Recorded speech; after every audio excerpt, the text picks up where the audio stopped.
I'd like to begin by asking Melody Yin to just raise her hand. Is she here somewhere? Anyway, Melody, there she is back there. Melody, could you raise your hand for 1 second? Melody is a sustainability coordinator for the city of Clearwater, and she has a major responsibility for organizing this event. And Glenna Wentworth of the Suncoast Sierra Club has also been a planner. Glenna, saw her a second ago. There she is. And also want to thank you to the volunteers that have shown up today to help us. Today, there are tips for everyone that we can all take advantage of that will lower your energy bills. But there's some other ideas that require an additional investment. But are these affordable, or are they just hype? Or is it possible for you to be scammed? Or can you be pulled into buying extras that you really don't need? Do their benefits outweigh their cost? We'll be considering all of this today. That brings us to the topic of time. We promised to have you out of here by 12:30. That means we're going to have to stick to a very strict schedule. We may be having to cut some speakers short because we don't want to get it to where the last speaker runs out of time and you don't have time to hear that person. We're going to have a stretch break in the program. And at that time, we're going to do some raffling, and we have some nice prizes here. They were donated from the city of Clearwater and from the Suncoast Sierra Club and from the Clearwater Neighborhoods Coalition. Parts of this program is going to be recorded for future reference. We'll begin this session with the question of affordability because we know that many of you, that's in the back of your mind. Can I really afford this? So don't head for the door until you hear our first presentation because it doesn't mean that you can't afford it. Just hang in there.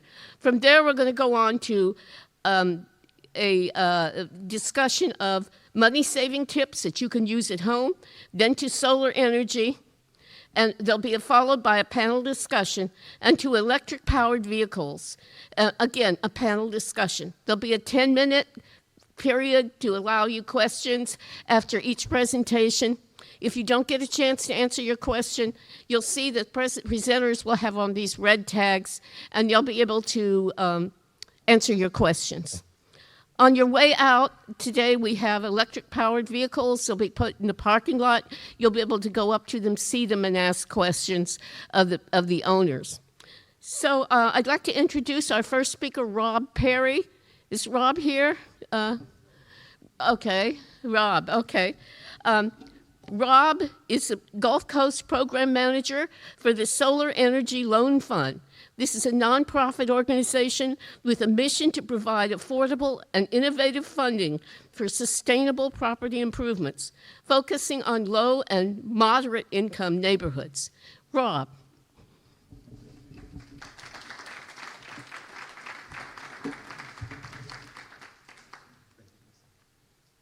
Good morning, everybody. Good morning. All right, so it's a nice little stoop here. Okay. Whew. It's a beautiful Saturday morning out there in the state of Florida with sustainability and solar. This is why we live in this area. I mean, beautiful weather out there. So my name is Rob Perry. I'm the director. I'm the Gulf Coast manager for Solar Energy and Loan Fund. It stands for SELF. And this morning I'm going to talk to you about why we came to be, the people that we help, how we help them. I'm going to talk about it from A to Z, and I'm going to talk to you first about our history, how we got started, why our founder started this organization. Okay, so let me make sure this is working. All right. Uh-oh. There we go. So it's working. So let's talk about our history. We began back in 2009. We were started by a gentleman named Doug Coward. He was actually a county commissioner in St. Lucie County. And his thing was he wanted to know that why only the rich people were able to, why only the rich people were able to get solar on their homes? Why were they the only ones afforded this? So he started a crusade to be able to get low to moderate income families to be able to get solar on their homes and have more sustainable homes. And this was one of the things that was near and dear to his heart. And he actually made it happen. And here it is in 2023. I'm going to talk about some of the dollars that we've lent out so far. So this just kind of talks about our history. I don't really need to go deep into detail, but it does. The third bullet says self as a certified community development financial institution, that's CDFI. Basically just means in layman's terms, we're authorized through the U.S. Treasury to loan funds. All right, so I'm going to go to the next slide here. All right. Okay, and that's a picture of Doug right there. Turned out to be a really good friend of mine. I've been with him for 5 years now. This is our excellent executive director, Mrs. Dewan Andrade. So this is just a little bit about them. I don't need to really go into detail, but he's a handsome gentleman and very beautiful young lady there. All right, not as quite as handsome as me, but I'm just kidding. All right, so this is our mission. Mrs. Cunningham just spoke about our mission. It's to rebuild and empower underserved communities. That first line basically says it all.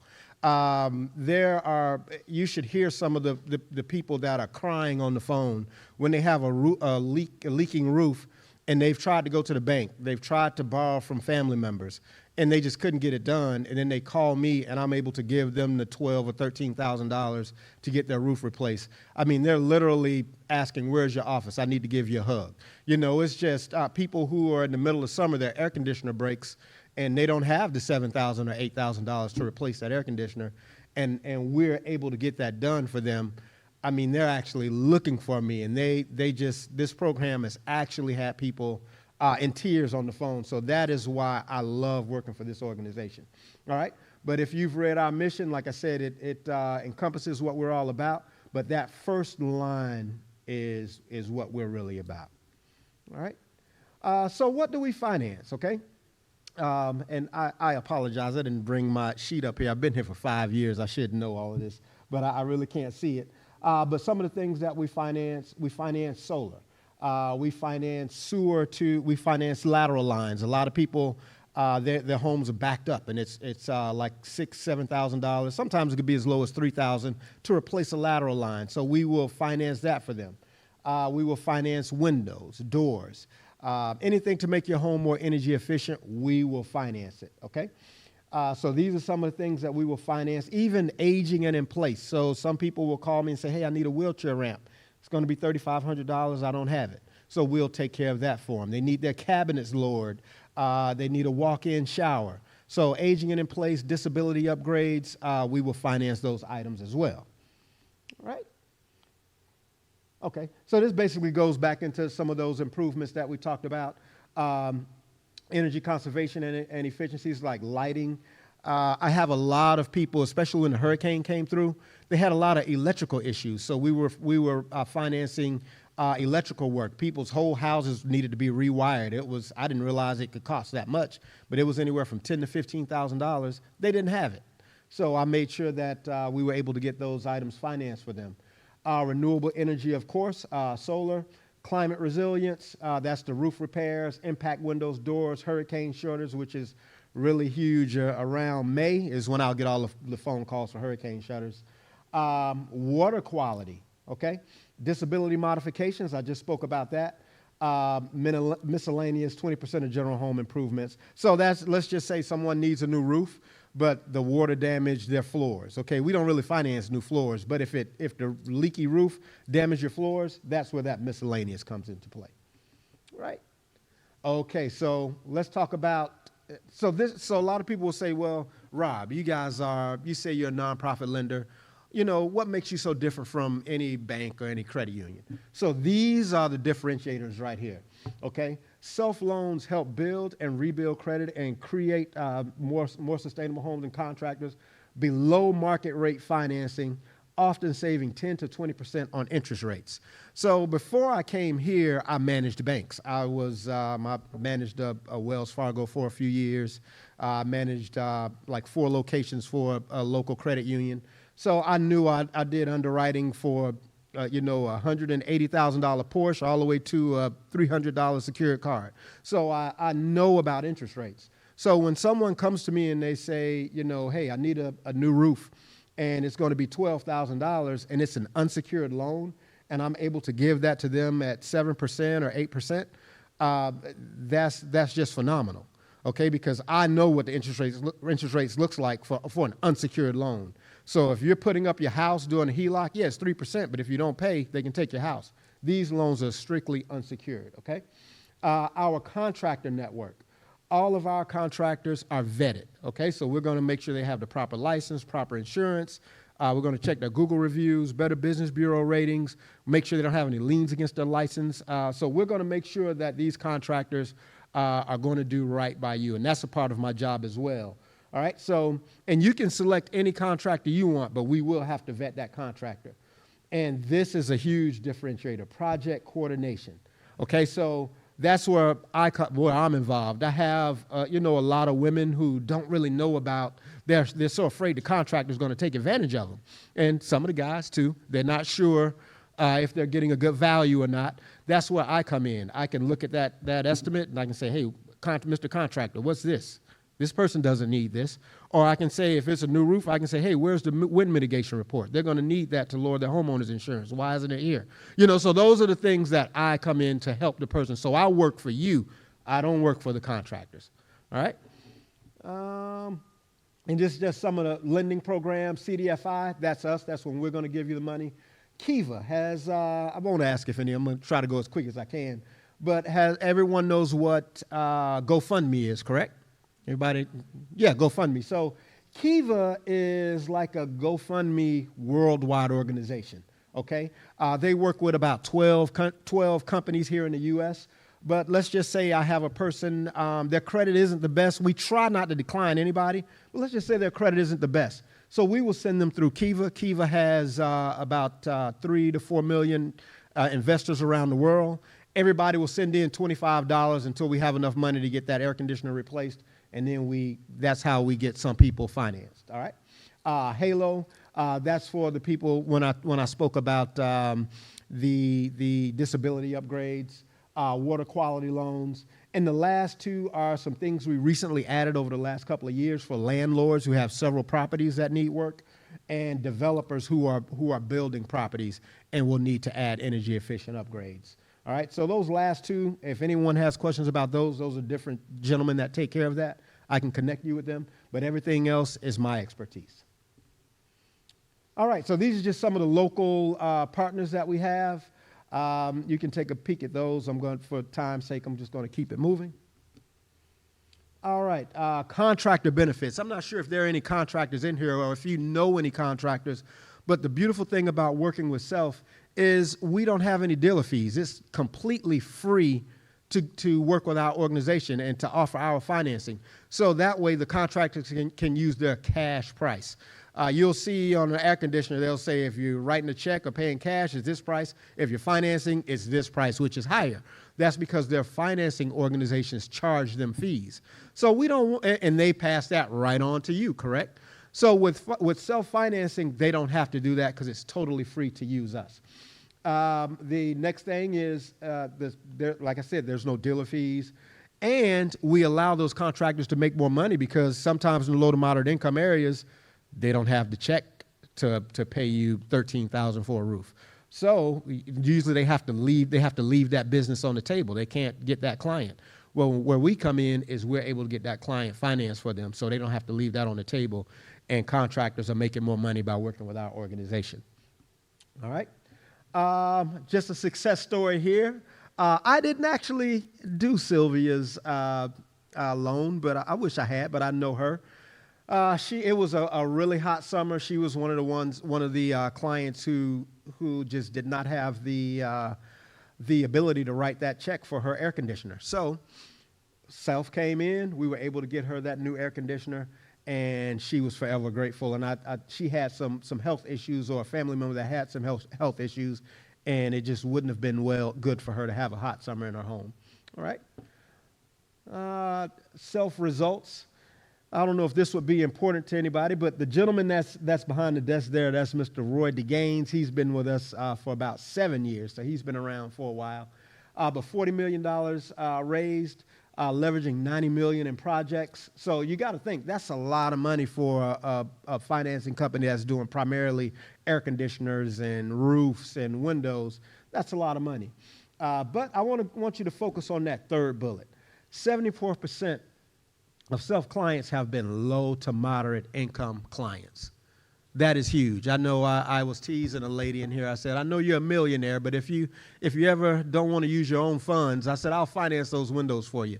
But everybody doesn't have, everybody's not a millionaire. So we do have people that actually need our help. And 74% of the people that we help are low to moderate income. And the next big thing is average default rate is below 2%.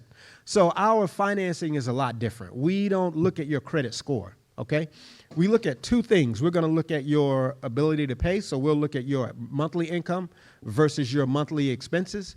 And if you have enough disposable income at the end of the month, then that bodes well for you. Then the next thing we'll look at is your pay history on your credit report. So we'll look at the last 2 years just to make sure nothing glaring is there. And then we will extend the loan to you. So we're not looking at your credit score. We're basically just looking at your ability to pay. So there's a couple of things that we look at. So that's how we're able to get a lot of people financed in low to moderate income areas. And our underwriting is really good because we only have a 2% default rate. All right? So for the sake of time, I'm going to move forward. Oh, look at that gentleman. All right, so yes, that's me. Oh, I had a beard back then. So this is my information. That's my direct cell phone number with the company. That is my email address. And if you have any questions, I'm going to be hanging around. I'll be in the back to answer your questions. And like Mrs. Cunningham said, there's going to be time constraints. So hopefully I didn't go over my time. Did I go over my time, Ms. Cunningham? I'm fine. Great. All right. Uh-oh. All right. So thank you, everybody, for giving me your time on this beautiful Saturday morning. Thank you, Ms. Melody, for inviting me. Like I said, I will be hanging around, and you guys have a great Saturday. We do have 10 minutes time for questions from the floor. Does anybody here have a question? Yes. Do you work with other nonprofits? Could you say it really loud so we all can? Do you work with other nonprofits like Habitat or anything like that, or is that something that you think that your company is interested in? They're definitely interested in that. We partner with a lot of nonprofits, like with Miss Julia in the back with Sun. So we definitely partner with Habitat. I get a lot of loans from them because sometimes people aren't qualified when they need things for the Habitat homes that they've been there for a while. So they'll send me people to finance. So yes, we are open to partnering with other nonprofits. Sure.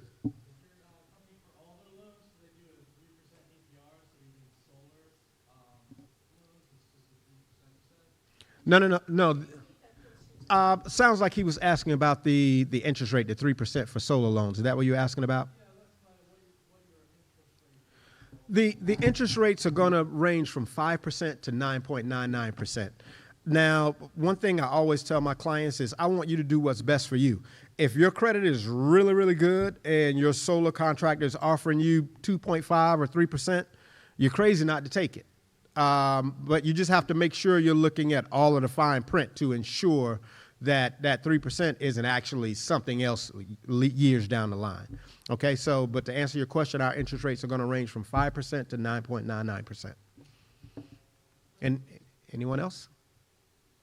Oh, hang on, ma'am. I'll get the young man in the front. He's looking around like... What is the length of the loan period for most of your loans that you're making here? The length is going to be anywhere from 5 years to a maximum of 10 years. A maximum of 10 years. And we're pretty flexible on that. If I have a client and we're giving them 5 years and the payment doesn't comfortably fit into their budget, then I will give them 6 or 7 years. Our goal is to make sure the payment comfortably fits in your budget. We don't want anybody deciding if they're going to pay self for their roof or eat. So we just want to make sure that that we're flexible for our clients. You're welcome. Ma'am in the back. Is this by geographic area or really is Anybody anybody eligible? is eligible. We have the state of Florida, Georgia, Alabama, and South Carolina. So anyone who lives in those states are eligible for our program. Is there a Great question. He said, is there an early payment penalty? No, there's no prepayment penalty for our plans. Oh, yeah. Ms. Julia. Thanks, Rob. If you're buying solar with a loan, there's an income tax credit. You have to apply that to your loan. You can take the credit yourself. Anyone else? Thank you very much. It's been a pleasure speaking for you this morning, and I will be hanging around if you think about anything else. Thank you.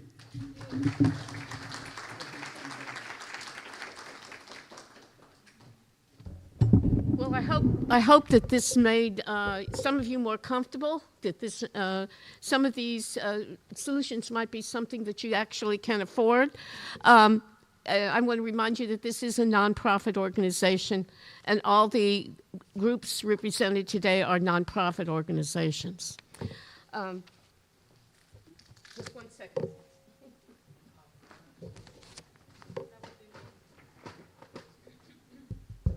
Being short, sometimes there are actually advantages you probably don't know, and sometimes disadvantages. This is one time where probably not an advantage.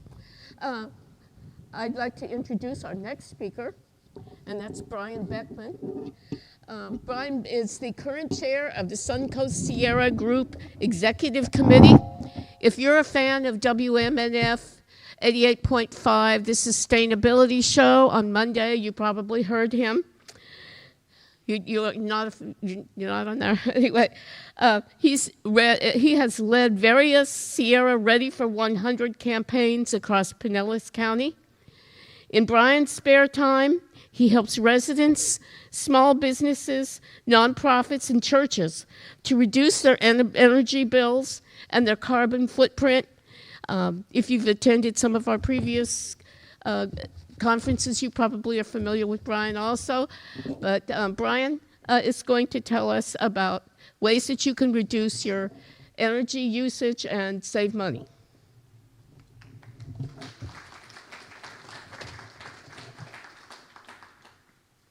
Watch out for the cord, it looks like, right? Good morning, everybody. I am going to start my time clock up here for myself. Awesome. Oh, fantastic. So what I'm going to talk to you today are really, I'm going to try to concentrate on things that I've done in my home. So these are all things that I have personal experiences with. We started out on this journey close to 5 years ago, where we looked at our energy consumption in our home. We drove that energy consumption down, various ways I'm going to talk to you about. Then we added solar, and we achieved net zero by doing those multiple things together. And we also have 2 electric cars, so we charge our cars off of that same electricity, and still are net zero. So we don't pay money for gasoline in our cars either. So that's what I'm going to talk to you about here.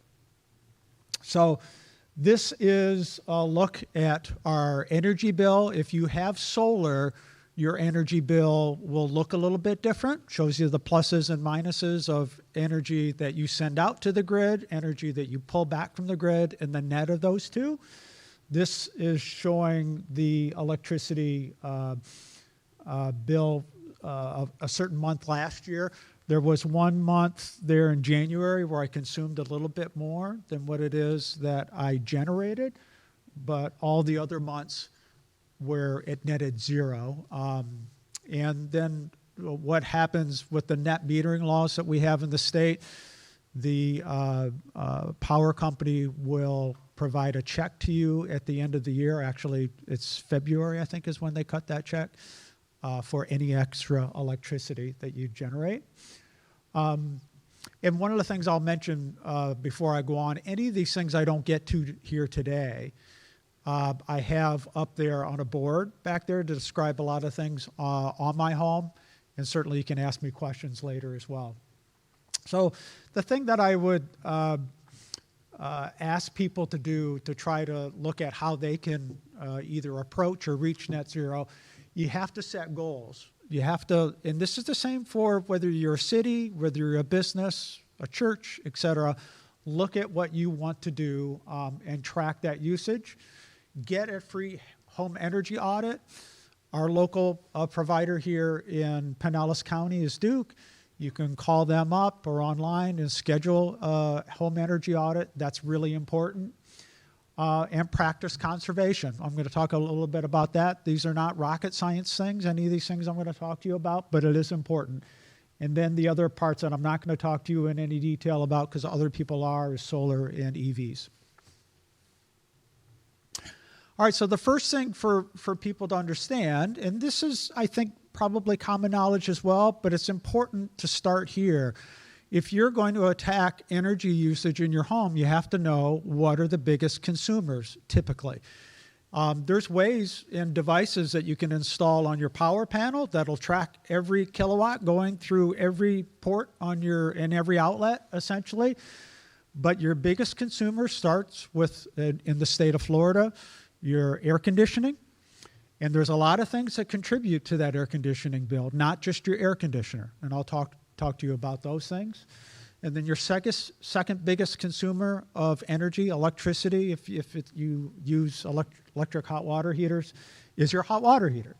And then it goes down from there. Those are the key areas that I'm going to talk to you about here today that attack those. And that's pretty much the same in every home. Okay? Next slide. Okay, so here I wanted to emphasize a little bit more about the home energy audit. Again, this is true whether you're a homeowner, this is true whether you're a condo association, it's true business, etc. Condo across the street from me, they called up Duke, had them come do a reevaluation of their bill. They saved $700 for the year instantly just by restructuring the way that their bill was set up.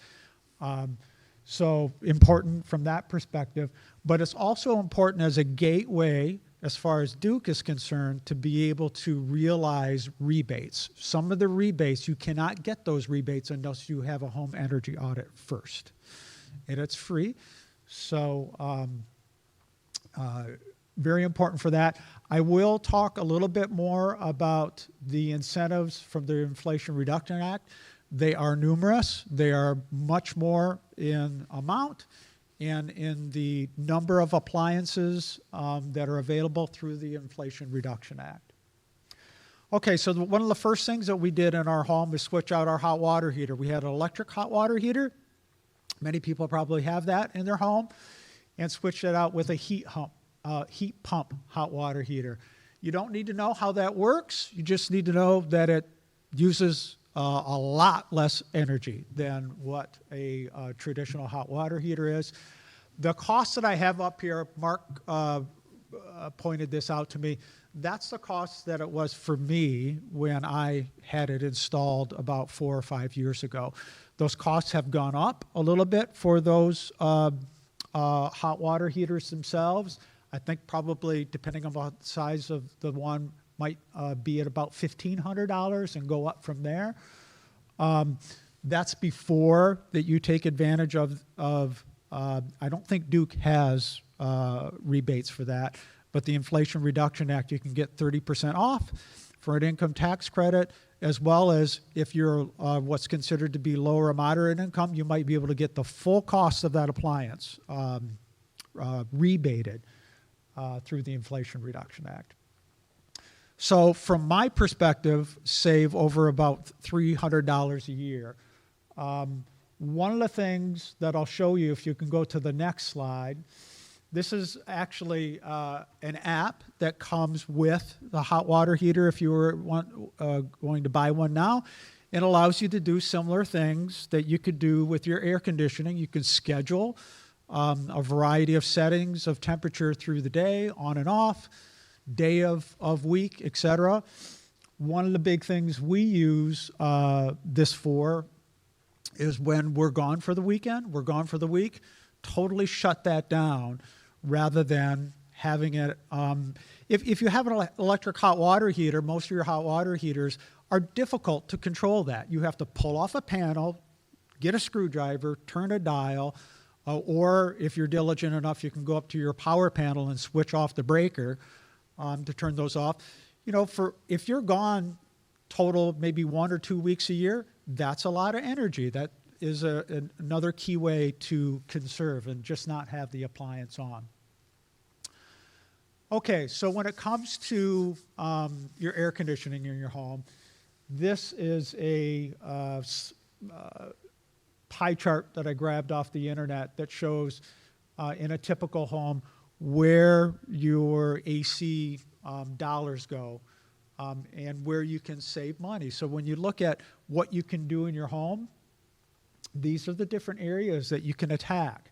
I'm going to talk about a couple of areas that we attacked in our home. We did change out our windows, but that's not as big of savings as what you might think that it is from what I talk to people in real application.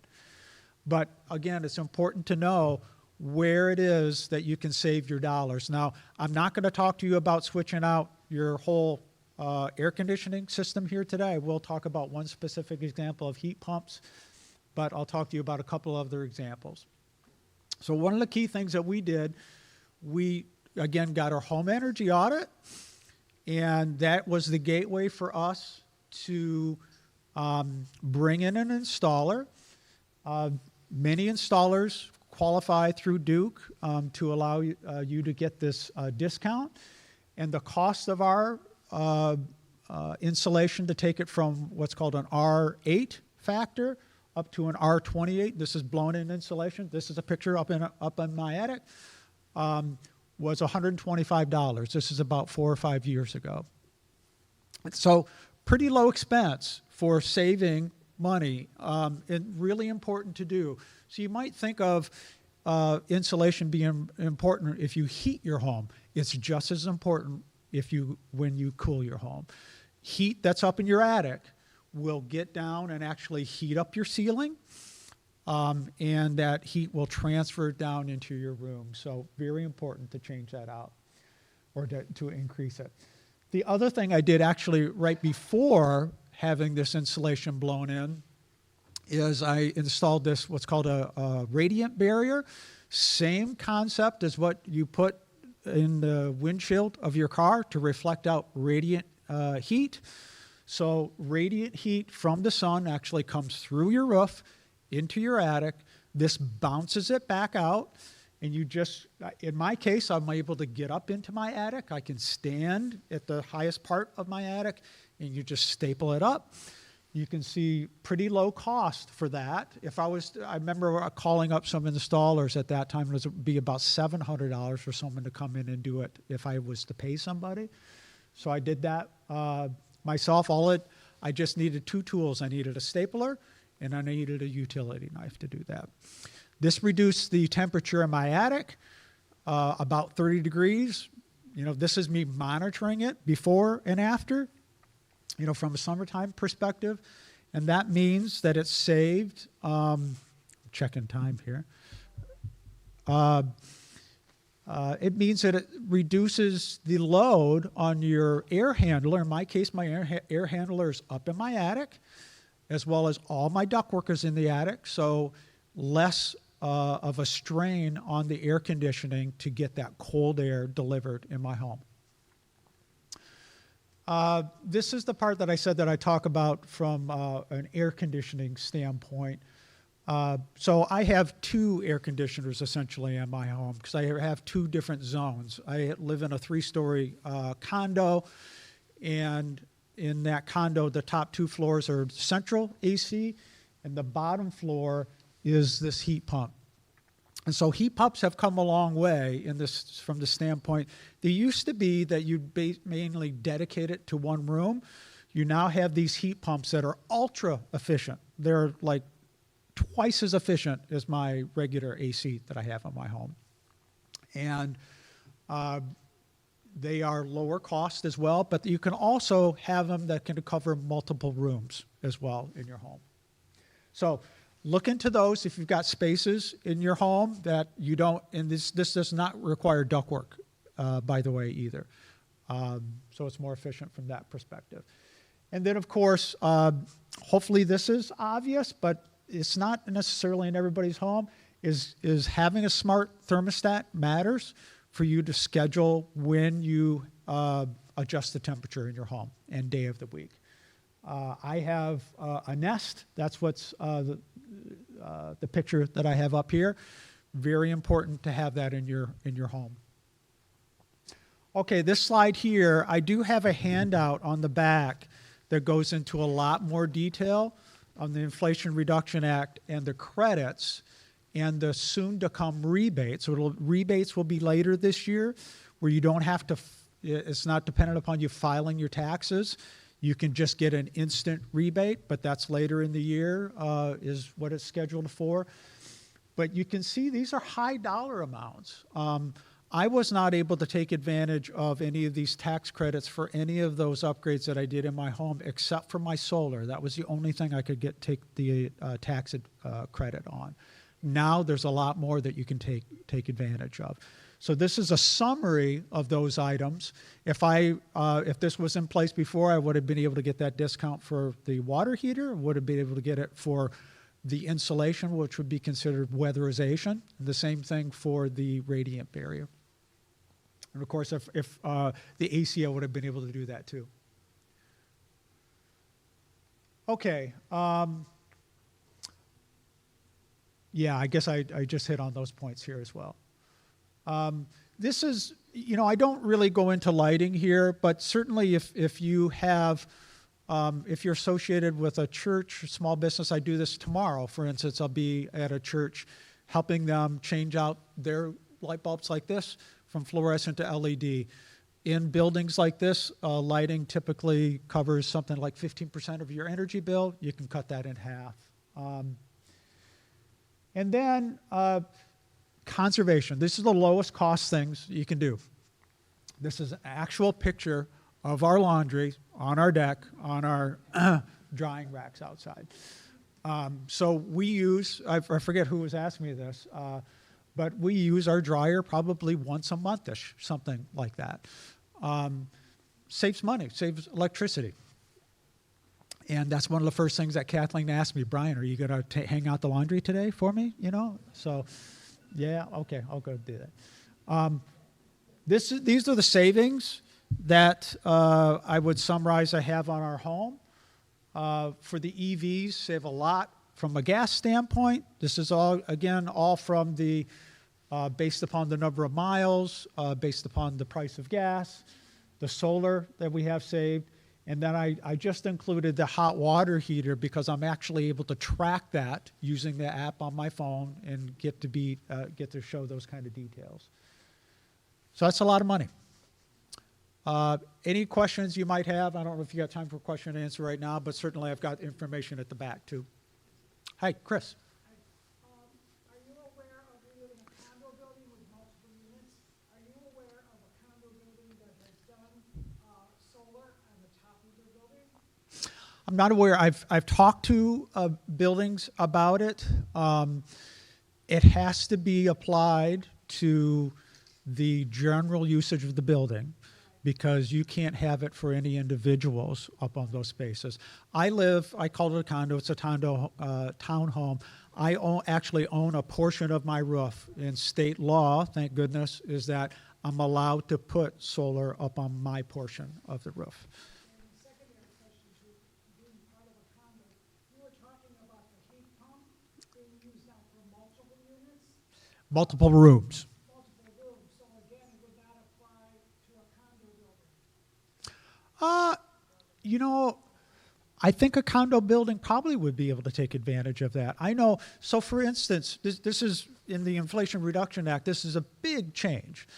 The city is able to take advantage of these rebates now. I'm pointing back to the back of the room here from a city perspective.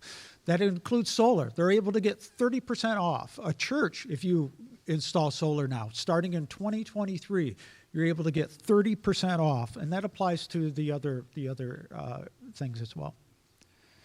Yes. Yep. Nonprofits as well. It's a big change. I mean, that did not exist before. Yes. Do you have lithium batteries that are holding onto your solar energy to come to your home, or is it just going straight into the grid? Yeah, so it goes straight into the grid. So I do not have batteries. Looked into that.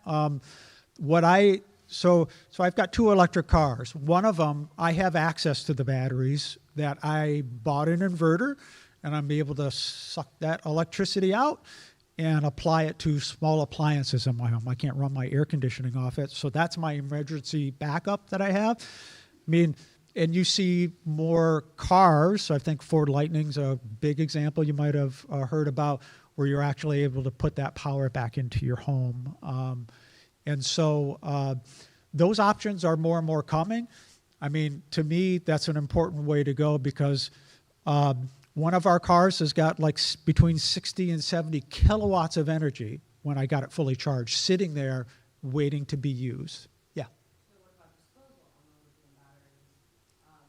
The cost of those, would you have to get them replaced in your vehicle? Sure. She's asking about the cost of replacing the batteries, as well as what to do with them from a recycling standpoint.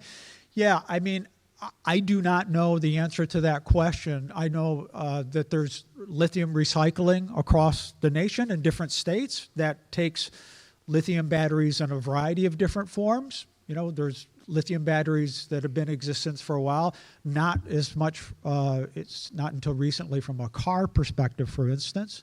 So there'll be more of that developed in the supply chain to take in that and make money from it. It's going to come down to people making money from it. With our electric cars, we have not had batteries that we've had to get replaced. Our daughter had one of ours, a Chevy Bolt, that got a recall on the batteries, and they changed out the batteries for free. So they had to do something with those batteries. I don't know what they did with them, but. Have you noticed a decline in efficiency over the time that you've used your electric vehicles? Jared was asking about whether there was a degradation in the batteries in the car. So in one of them, yes. In that Bolt, yes. And that was the one that got recalled, and the batteries got replaced on it. We're going to have a discussion on electric vehicles, and you might want to hold questions on that because we'll need a lot of time for that. There's a question in the back. Oh, yeah. I just wanted to ask a question, but when you have solar and you use electricity all the time when you have storms and stuff, do you retain your electricity that your solar generator almost, but with your solar? We do not. So that would, yeah. So I think the question was, when you have solar, are you able to retain that energy and use it when the power's out, when the grid's down? You have to have one of a couple of situations. Either you got to have batteries. There are some inverters. I could have gotten this with mine, but I did not, where you can have some 110 outlets off your solar. So I know that exists. I don't know how much it's used, but batteries is the main way that people try to solve that problem. Yes. So I know that there was like legislation about getting rid of net metering in Florida that was a few years ago that was vetoed, but I heard rumors about that potentially being an issue again. Do you foresee that being problematic for solar for yourself and going forward for new solar customers in the future? Yeah, so the question was on net metering and what challenges that might face. So it was last year, I think it was, when that was before the legislature, it got passed by the legislature. Yeah, I think that'll be something that is going to be looked at going forward. There's other states that look at that as well and have changed some things. Each state is a little bit different in that way. So far, as I've seen it be debated and crafted from a bill standpoint, is that they grandfather in people that have it already. So I guess that's an incentive to get solar, but it still is a great payback. One of my philosophies is making sure you don't buy too much solar for your home, and that helps that financial equation always be solid. You never want to buy more solar. People talk about this probably later, and yeah, I can talk that later. Solar in my next presentation. I think I saw some other questions about here. Any more questions about here? I have a question as far as home. The average home in Clearwater is more than 40 years old. Most of us have homes that everything you mentioned is old. If we had to look at that, where do you think would be a good place to start with the highest priority? Yeah, again, I'd start with an energy audit because that will help point where those things are. If you have some old appliances like air conditioning or those other ones, those can be very inefficient, and that could be the place to start. Insulation, I find, is very thin here in people's homes that are older. That's an important place to start as well, and it's relatively inexpensive to do that. Depending on your home construction, insulation and walls might be possible, but if you've got a block wall and stuff like that, it's going to be difficult to add insulation from that standpoint. Any more questions? Okay, Brian will be available to answer some more questions. Yeah. Thank you, Brian. Thank you.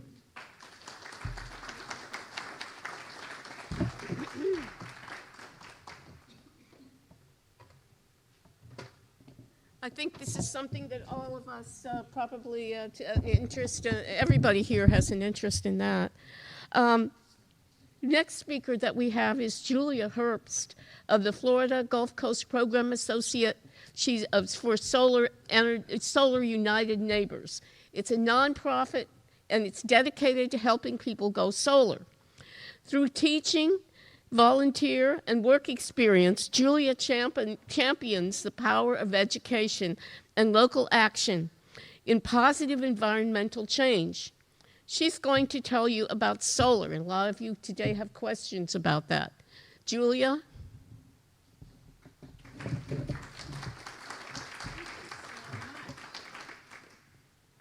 Okay.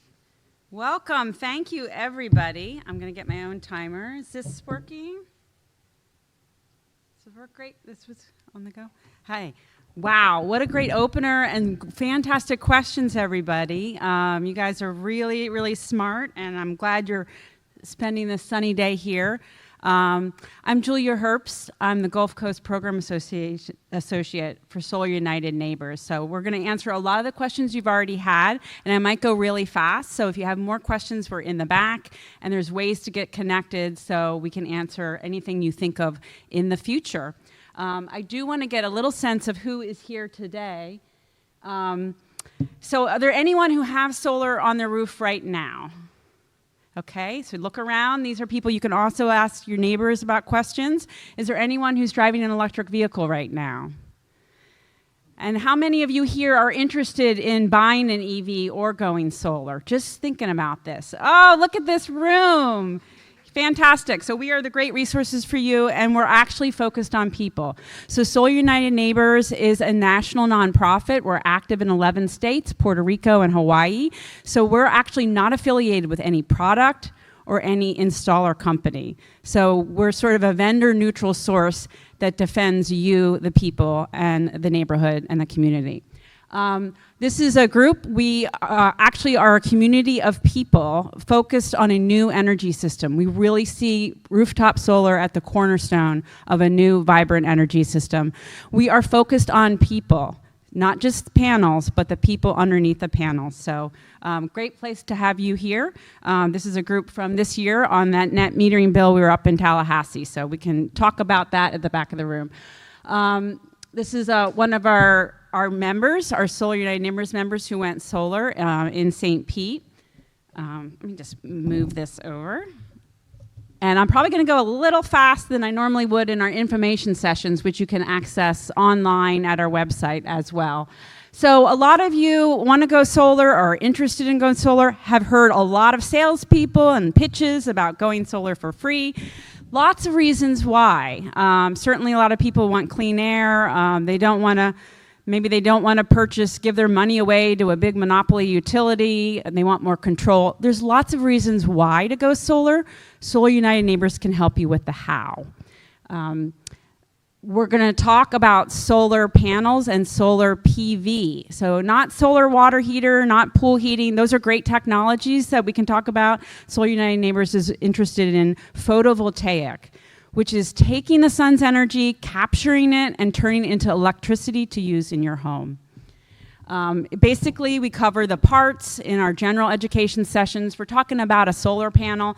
It's a little taller than me, about the size of a flag. It's silicate sandwiched between glass and plastic and a frame, and there's a junction box.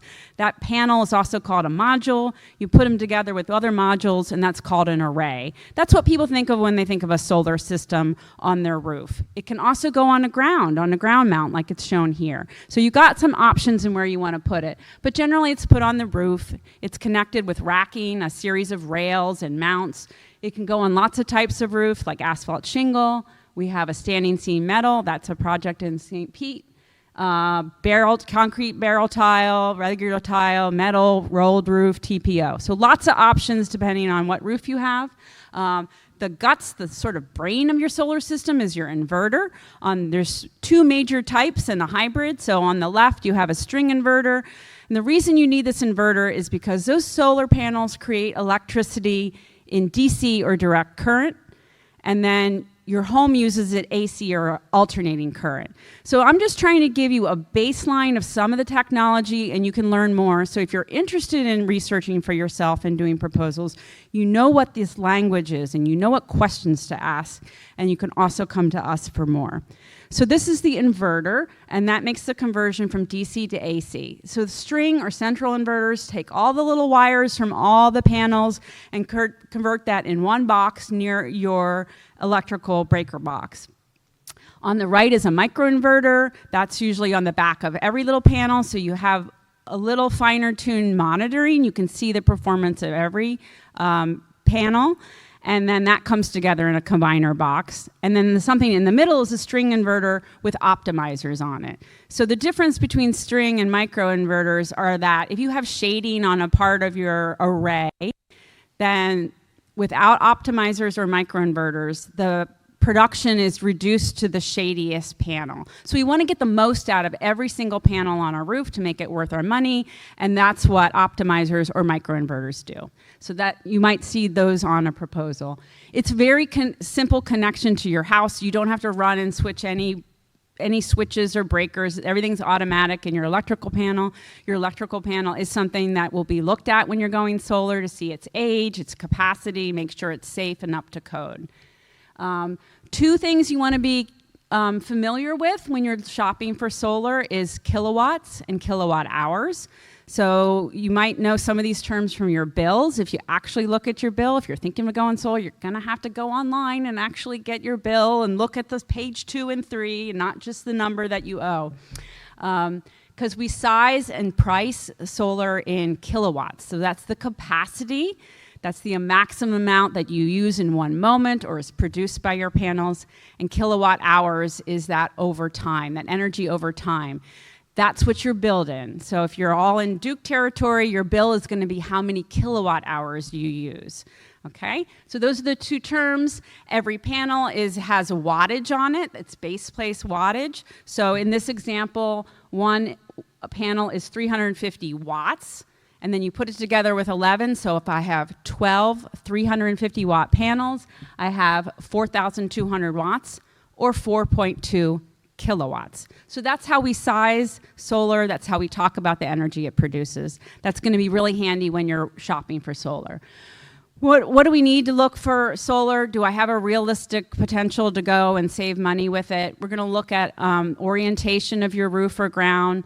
East, south, or west facing roof is ideal.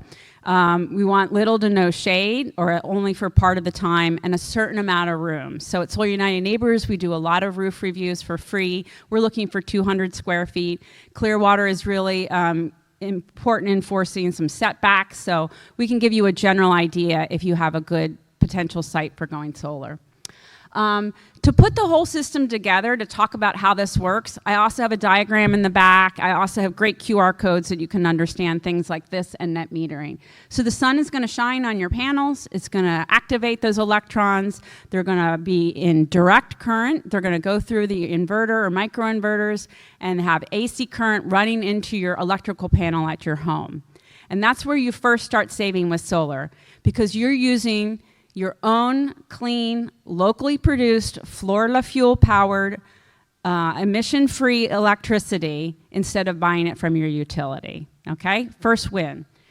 If you're producing more than you're using at the time in your home, that extra kilowatt hours goes out through that bidirectional meter, number 4. It's a two-way meter. It actually goes out into the grid, and it's going to flow to your neighbor or the store down the street or the lamp. And electricity is opportunistic. It's going to go where the demand is.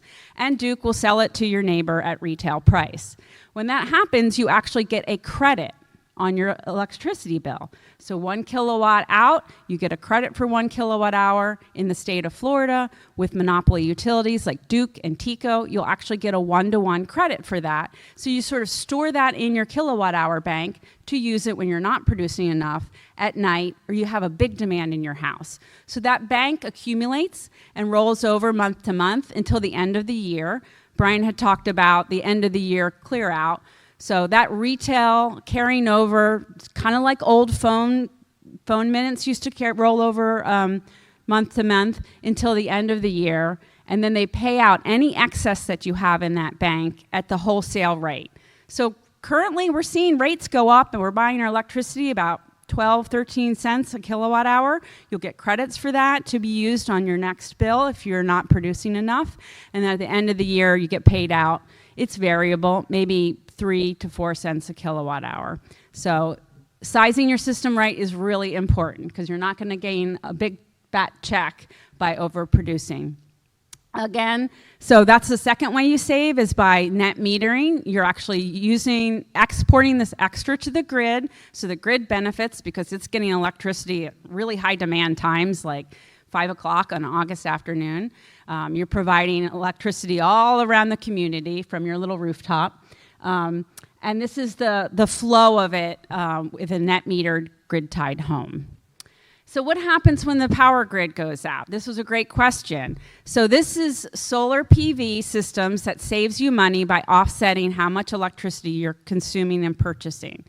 If the grid goes down, your system is going to actually shut off. This is an automatic safety feature required by law so that your energized electricity generator, now your generator can be fossil fuel or you can pick one that's fueled by the sun. So that is not energizing the grid and hurt a line worker. So that happens automatically. And if you want to use and store that produced clean solar energy on your roof, you want to consider batteries, or battery storage is another term. You certainly can go and have a fossil fuel generator. That's actually, think about how many times you lose power over a year. I haven't lost power, I can't remember. I get little blips of it that make me reset my Wi-Fi router, and that's about it. So really measure this, but consider also what's coming down the line. So you might want to consider batteries if you have frequent outages. Maybe you're at the end of a line and you're like not near the school and the hospital and you're the last to get your power turned back on. Do you have a water pump? Do you have medical equipment that you really want to be running all the time? Or you just want to be prepared and have it power for a part of your home in sort of an insurance policy. So right now, we don't have time of use bills. We just purchase a unit of electricity and we pay it, whether it's in morning or night right now. We don't have demand charges in our homes. Some of our commercial buildings do. So right now, battery storage won't pay you, you won't save you money, and you're not helping the grid. In the future, we might see changes to the way we get billed for electricity, and we might see changes to this thing called net metering. So it's great to consider if you want to add batteries in the future, because then they can do some electrical changes and consider inverters. Okay, so we have a great storage guide. These really hold up to hurricanes. So this is a a project, a co-op that we can talk about later in the Panhandle. This is after Hurricane Michael, so a Category 5 hit it. Our installer that was working with our solar co-op members really had they used the NOAA photography right after Hurricane Michael and found all the systems to be intact. The roofs, aside of it, were in danger, but we find that these are all built to code to withstand a lot of hurricanes. They actually protect the roof. They extend the life of asphalt shingles.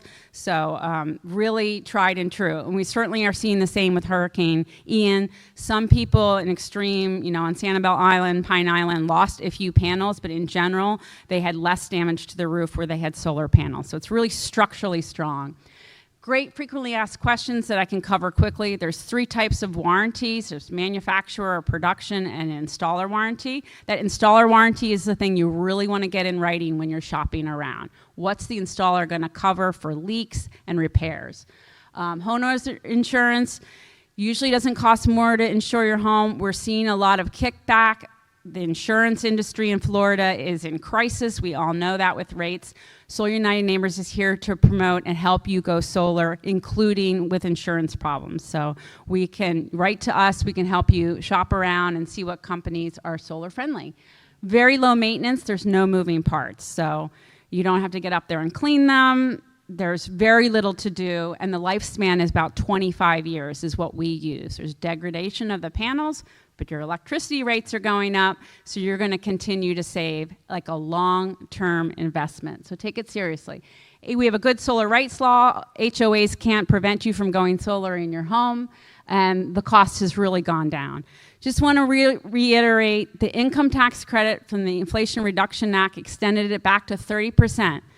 30% off the cost of your total system, installation, permitting, interconnection is all there for you, and it's extended for 10 years. It is a credit, not a rebate and not a deduction. So you do have to have a tax liability to take this, and you can roll it over and take it over multiple years.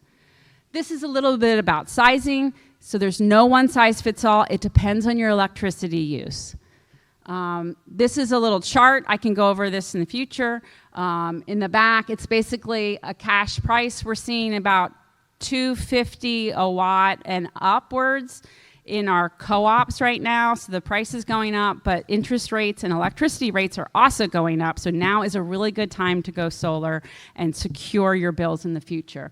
You take the cost of the credit off, and then you start saving with solar. And about 10 years, in this example, you see your payback on your system, and you have 15 more years of savings. This is conservative, so we need to update this chart with the more expensive. As prices go up, your savings do too. There's lots of ways to pay for solar. I want you to understand that a solar installer works with certain finance companies. They can often have a dealer fee that's passed on to you. Just so you understand the terms of it, there are a lot of other opportunities to go solar. Self is one if you're having an unusual income or you have some credit interest. We also have some credit unions that if you're a Solar United Neighbor member, which is free, you can take advantage of those credit unions and things like Climate First Bank. Great questions to have on hand. We have all these on our email, so we can say, hey, I'm shopping for solar. We'll give you a list of questions to act your proposal, and we can also do proposal review. So stop and see me. You can just scan and sign up for emails and get our contact at flteam@solarunitedneighbors.org. Thanks. Have some time for some questions.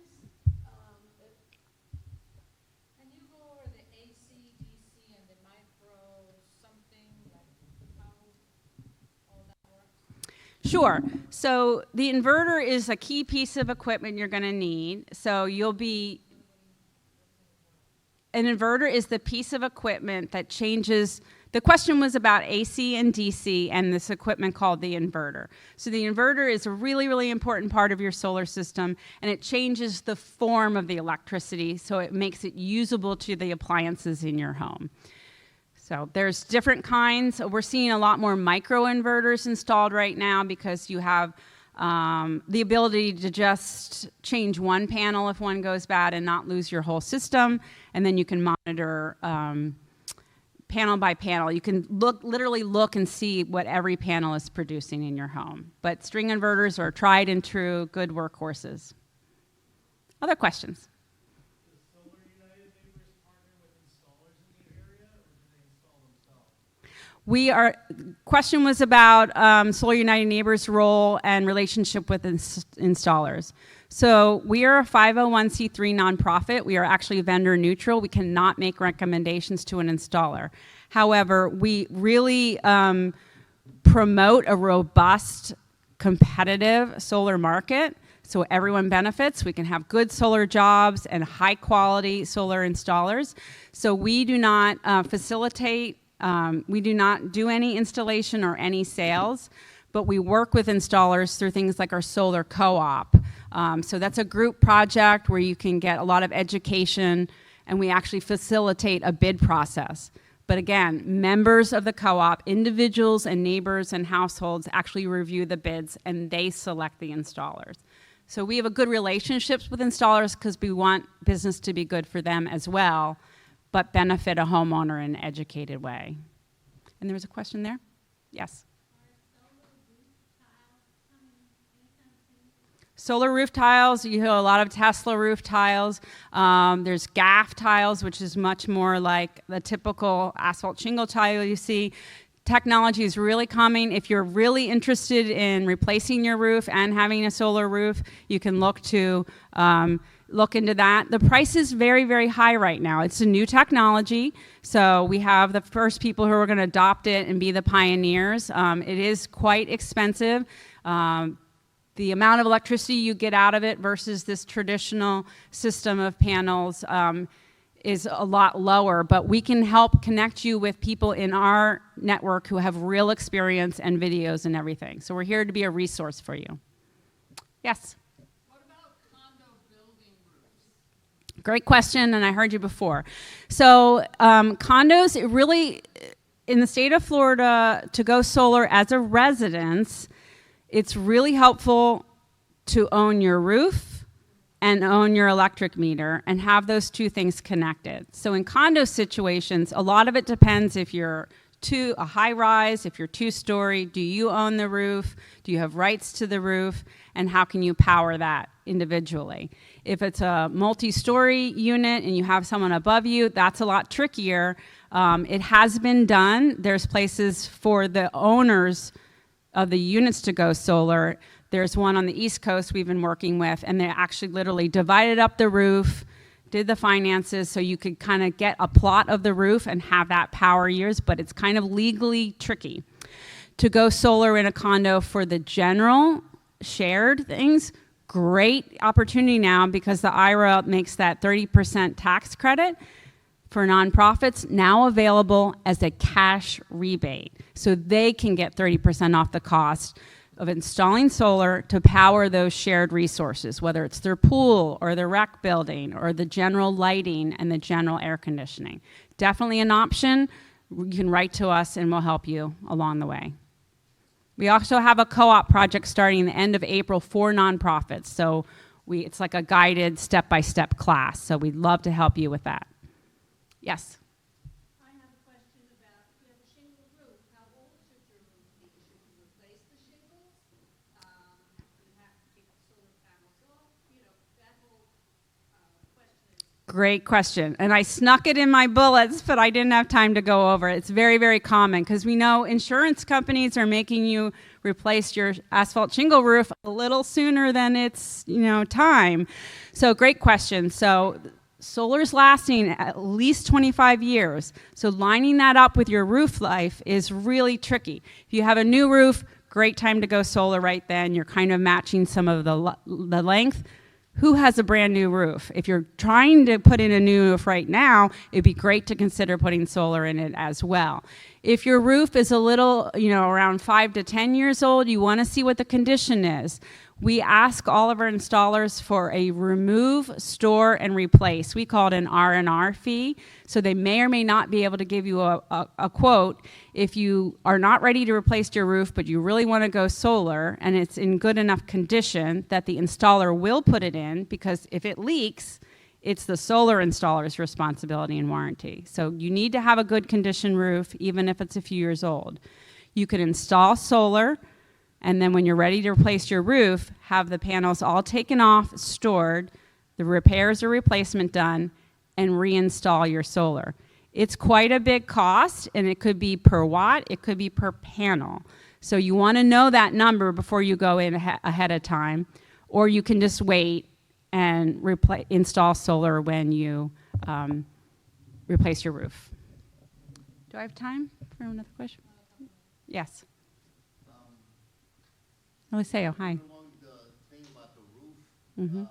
I had a new roof put in, and the solar panel was put in place, and it, I don't know the statistics, I haven't looked at it, but it appears that my roof is gonna live a lot longer because of the protection, and maybe the shade also is lowering, that's what it appears now that I've seen it. Is there some data that reinforce that? Yeah, there is, and I don't have the data, but for an asphalt shingle roof, because of the UV exposure is what is so damaging and degrading, especially in Florida. So putting solar on your roof, even if the solar is not even plugged in and turned on, is cooling your house right away, right? Just dropping the degrees down, and then it's protecting your roof. So the area under the solar panels extends the life of an asphalt shingle significantly. You know, you can't cover your whole roof with it, so you're still going to have exposure on the outsides. But yes, extends the life of an asphalt shingle roof. Yes, in the back, Glenna.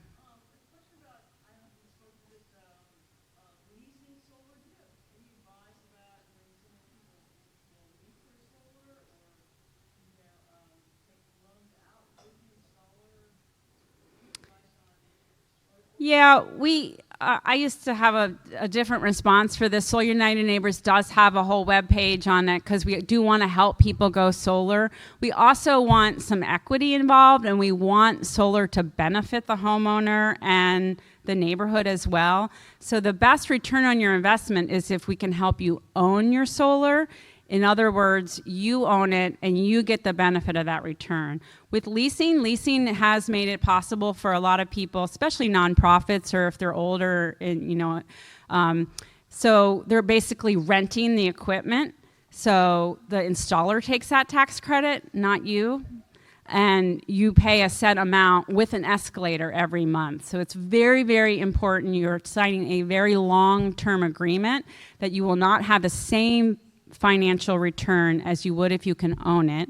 And it's very tricky to sell your house if you're in a lease. It's extremely challenging. So realtors alone and mortgage companies will be much harder to sell your home if you're in a lease. Yes. So I was in one of your solar co-ops. Yay! I was like the family of people that helped choose the provider. The selection committee. Great. And I have to highly recommend that if you are interested in solar, join the co-op, because if you can become part of the bid process, you learn so much about what to ask for and everything that you need to know about solar, doing your due diligence ahead of time. My question for you is, we ended up not getting solar, even though we are huge fans. I'm former vice chair of the Sierra Club, so I'm all about the solar and everything else, but we just didn't end up doing it. Part of it was that we had too much shade in our yard, and they said, well, cut some trees down. Well, you know, cut some down trees. So, we didn't end up doing it, poor that tree fell down. My question to you is also a cost-effectiveness thing. Like, it seemed like it was going to take 30 years to pay it off, and that would be the life of the system. So it was sort of like a one-to-one thing. We don't use that much electricity in my Right. so, question to you is, how much cheaper has it gotten, and is it going to get significantly cheaper? Not these expensive units you're talking about, but just the regular ones with the microinverters and that, because it was still so expensive for a small, regular family to get solar installed. Actually, solar prices have dropped dramatically over the past 20 years and in half over the past 5 years. We don't see the price of solar as far as the equipment and the stuff going down anymore because of materials. And think about the labor and the cost of acquisition. That's where a solar co-op can save you money because companies aren't paying thousands of dollars per lead. That's where a solar co-op, which we can talk about coming up.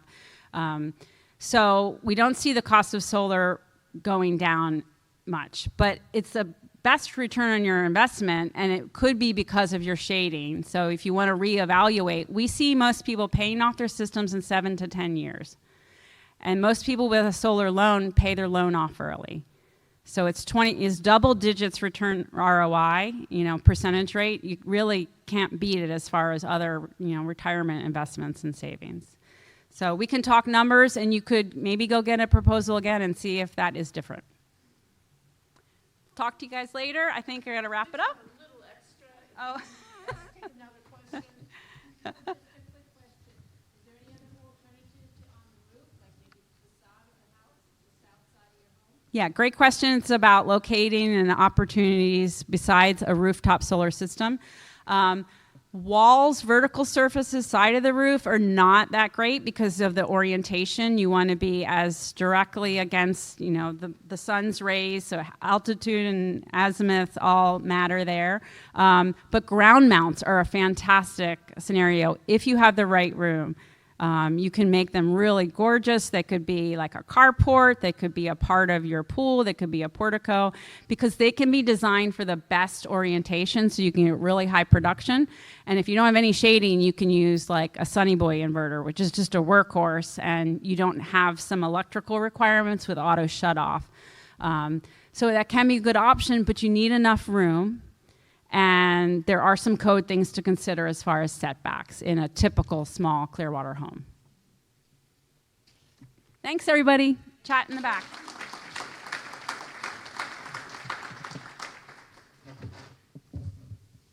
Thank you, Julia. We're going to be taking a little break in a minute, and then we will be having, when you come back, we'll be having a drawing, our first drawing, and then we'll be having a panel discussion, which I think will be very useful to you, because a lot of you get a lot of information, but you really want to know about people like you that have used it. What are the problems? What are the advantages? So we'll be having a panel discussion. Then we're going to go into a discussion about electric vehicles, also called EVs, and we'll have another panel discussion. We're going to start with a panel discussion. So if the panel could come up, the solar energy panel could come to the front now.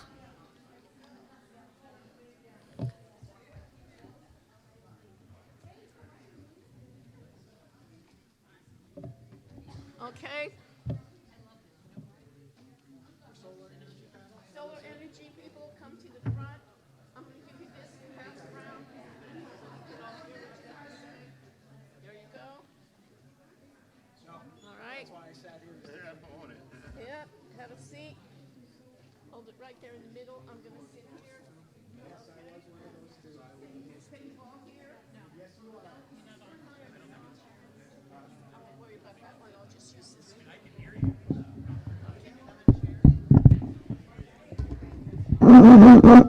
We have a series of questions, and we will also, if we have time, we'll ask you can ask your own questions.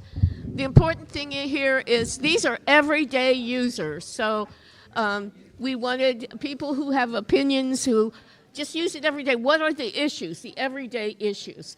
So first of all, I'm going to ask each of the panelists, as we go around, to please say your name and to then tell us, what made you go solar? Could we say at this end, and we'll go this way. My name is Jonathan Wade. I'm a resident of North Greenwood. Yeah. And Brian made me go solar. No, actually, I was in the process of, I just had a new roof placed on my house. My bill was, every month it fluctuated between 160, sometimes 200 a month. And I was looking for a way to bring that down and have it a little bit more under control. And after talking with Brian, and Brian was telling me about his solar at his home and how he had insulated his attic, and he told me to get in touch with the co-op.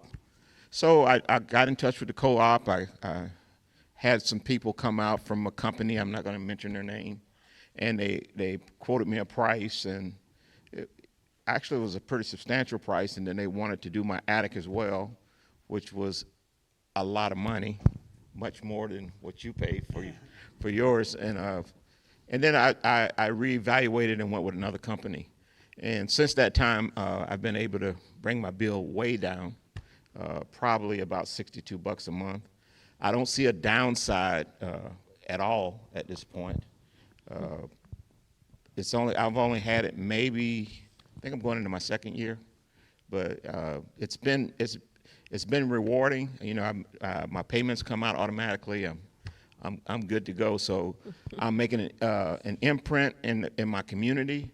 I'm able to conserve energy, and I'm looking at doing some other things to even bring that down even further. And as you were talking about the hot water heater and those kind of things. So I'm looking at trying to be more energy efficient and use that money, that savings, to go on vacations.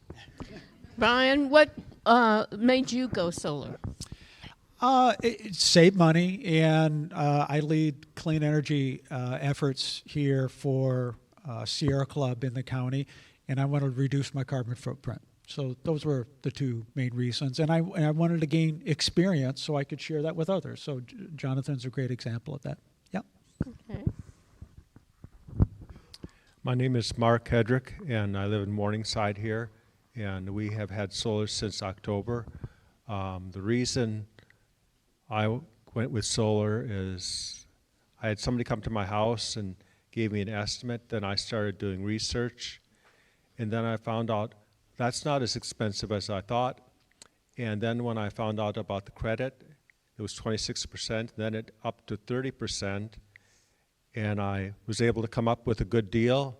I'm all about the deal, so when I found out I could get a good deal and a good price, and I figured that the cost of my solar is giving me approximately a 10% return on the money that I had to spend. I kind of would equate that to an annuity. If you took $10,000 and put in an annuity and they gave you back $1,000 a year, that would be a pretty good deal. So, of course, you have to have that money to put in to get that money, but it's working for us, and ours is on our flat roof. And I've had production of 32 kilowatts in October and 24 this month.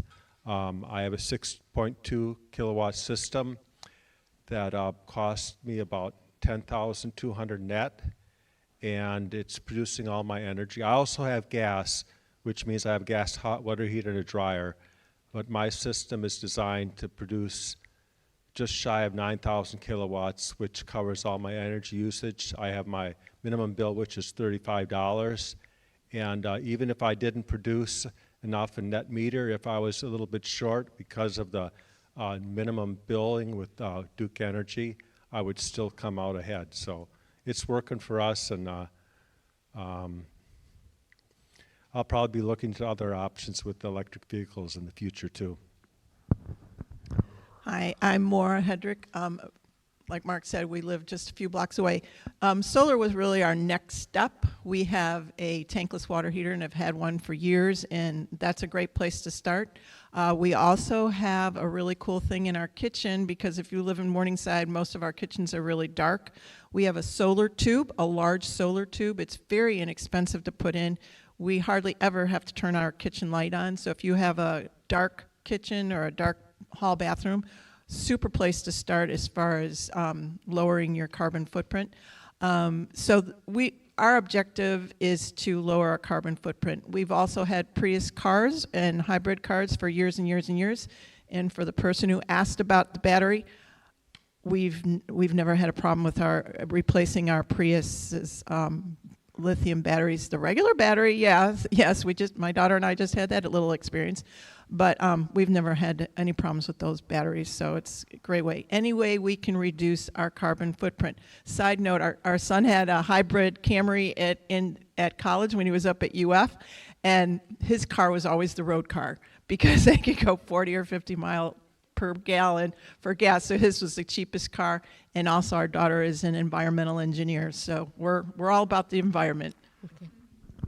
Yeah, I'm Glenna Wentworth, and I moved here from St. Louis. I retired and moved here in 2016. And when I'm an environmentalist too. I'm on the Sierra Club board here now. But when I came here, I thought, and I learned that there were 300 days of sunshine in this state. And I thought, why isn't there solar on every roof, in the state?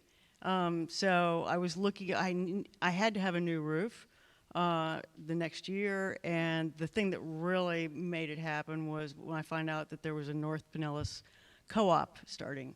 And so we got our solar 4 years ago through the co-op, and it was a fantastic experience. I would recommend it.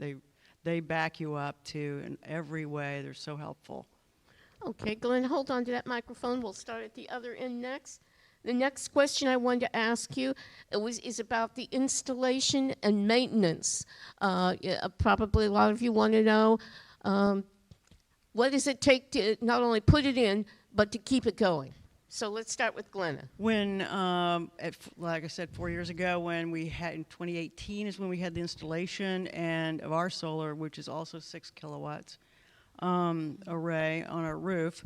And just at that time, another permitting was starting to be required in Clearwater, which was the fire department permit. It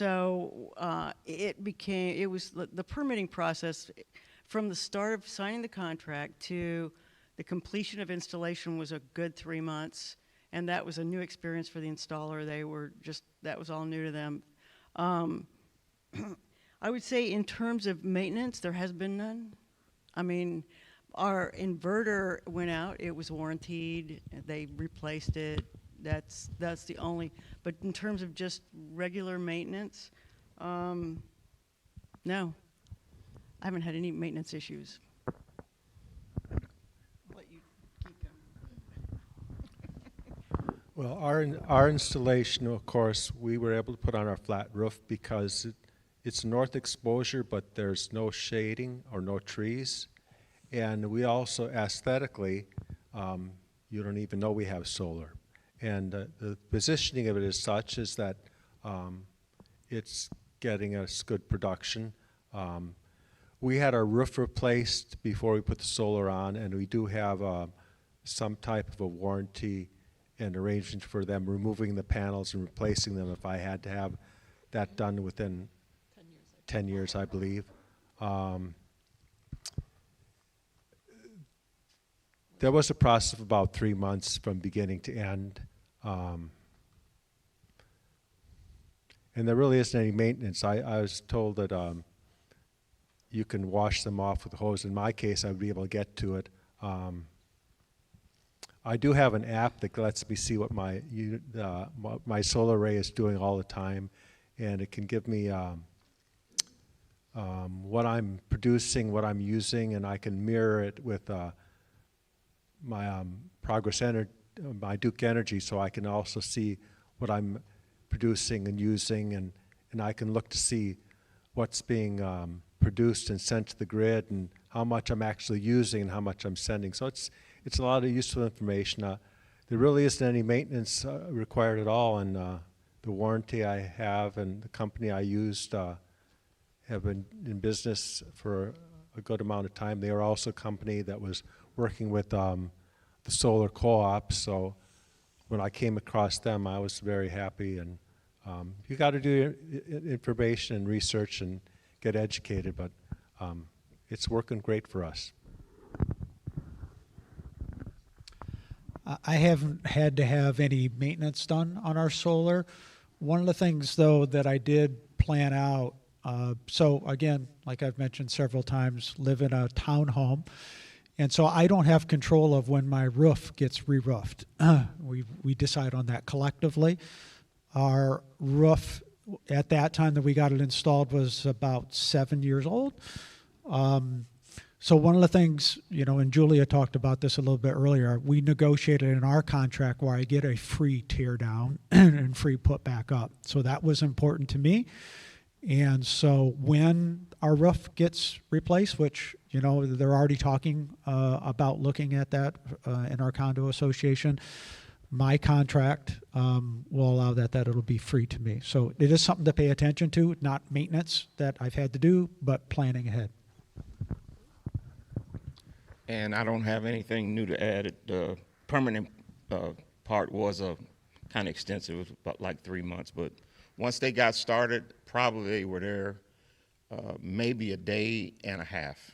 And they had them up. I was a little concerned because I had a new roof. And I didn't want anybody drilling holes in my roof. But, you know, I haven't had any leaks, no problems with it. And no maintenance with the inverter and none of that stuff. So far, it's problem-free. Okay. Could you briefly just tell me how you finance this expense? Jonathan? I went through the solar co-op company, the company with the solar company. So I forget. I think it's Synchrony. I think that's who I paid my money through, and I did get a 30-year loan. It's a very low interest rate, and that's my story. We paid for ours in cash. One of the things I did do is talk to a tax consultant to plan from a tax standpoint that I'd be able to take that 30% income tax credit. So that was a thing that I planned for as well. What was that question again? You wanted to know? Wow. I'm kind of creative that way, and I was using some of our line of credit. I had a credit card that was giving me 0% for 18 months, and I'm constantly juggling. Line of credits aren't as good as they were in the past, but I did see a deal recently at a local bank that was offering a 3% equity loan for $10,000. Like that would go a long ways towards solar, but self-financing is best. Financing through the installer tends to add something to the price. I guess you just have to look and find a deal. We did self-finance, and my solar array was about a little over $12,000, and then the next year, at that time, it was still a 30% tax credit. So it ended up costing me a little about like $8,800 for my solar. Okay. Let's start with Glenna. If you could offer one tip to people who are considering buying, what would you be in? What would you tell them? One tip? Yeah, a tip. What to look for if they're buying. Is there something you should look for, or could be a mistake that you made that you'd like to see other people not make, or what tip would you like to pass on? Well, I think I would just say be informed. Be informed about, get educated about it. I think, when I ask my neighbors when they're buying solar, it can be very confusing that, particularly if the company is adding other products to it, like they're putting insulation in their roof or on their attic, or they're, there's like add-on things sometimes that companies will do, and then the company will be offering to finance. All that gets very confusing. So, when you just find out how much you're paying per watt, I think that's just a critical thing. When I ask neighbors, what did you pay for what? I don't know. They don't know. And that's, and like Julia said, if it's, 250, whatever, a watt, and there's 1,000 watts in a kilowatt. So, that's how you're looking at the price. That would be a good price. And I don't know if a little bit over that maybe is reasonable right now, but don't pay more than that. Okay. I would suggest, doing all that, and then, like Brian was saying earlier, be sure and do your Duke Energy audit. Start there. If you think that $8,000 to $10,000 is too much money, start somewhere. Start with the solar tube in your house. Then you have less lights on. What you're my goal always is, because people look at us, we're in our house 34 years, and people go, how much longer are you going to be there? It's like, well, I want to lower my carbon footprint. That's my responsibility. So the little things that we've done leading up to the solar, and like Mark said, I mean, an investment of $10,000, how can you do better than, you know, getting a return on your money that way? So think of it as a return. If you don't want to do the big thing first, start small and do all the little things, and it all makes a difference. Do something. Being informed is important. I think that I'm understanding that you can only get 115% as far as production goes when you're having solar installed, so you can't get an unlimited amount of panels on your roof and generate way more than you need and sell it back to the energy company. That 30% credit course applies to everything related to your solar installation. So if you're adding extras on, you're getting a 30% credit on all those things. And once again, we said that that's a credit against your taxes, and you can use it in more than 1 year. So it's all against your tax liability. There's really no downside.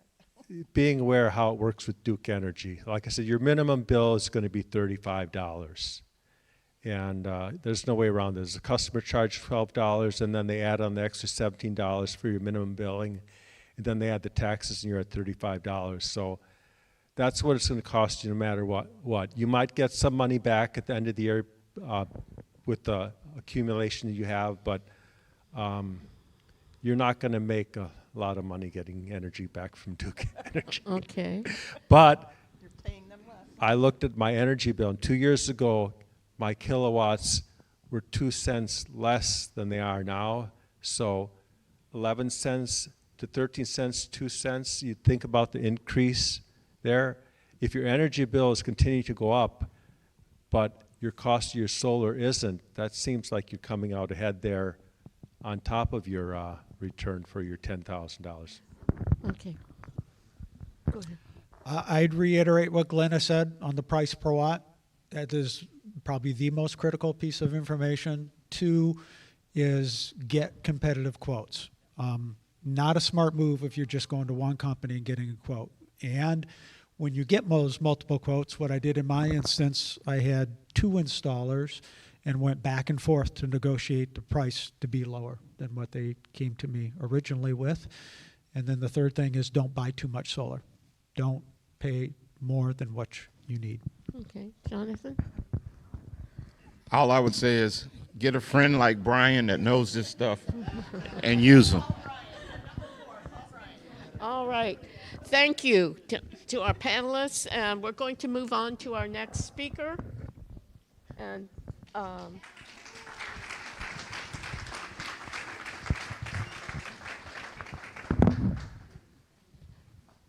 our last speaker is going to be Dory Larson, and she's going to tell you about electronic vehicles. Dory joined the Southern Alliance for Clean Energy in 2017 and was named the Electric Transportation Program Manager in 2020. She's working to accelerate the transition to electric vehicles, educating and engaging stakeholders, identifying strategic policy to propel EV usage, and advocating for comprehensive EV structure. After Dory, we're going to have a panel that will talk about a panel of EV users, and we're going to have another drawing. So stay tuned, and we'll do that right away.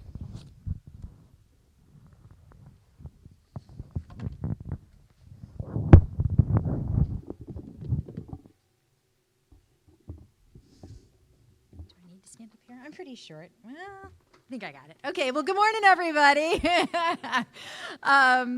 Like she mentioned, I'm Dory Larson. I'm the Electric Transportation Program Manager with the Southern Alliance for Clean Energy, or SACE, and I'd like to thank everybody for the opportunity to talk with you all this morning about electric transportation, share my story as well.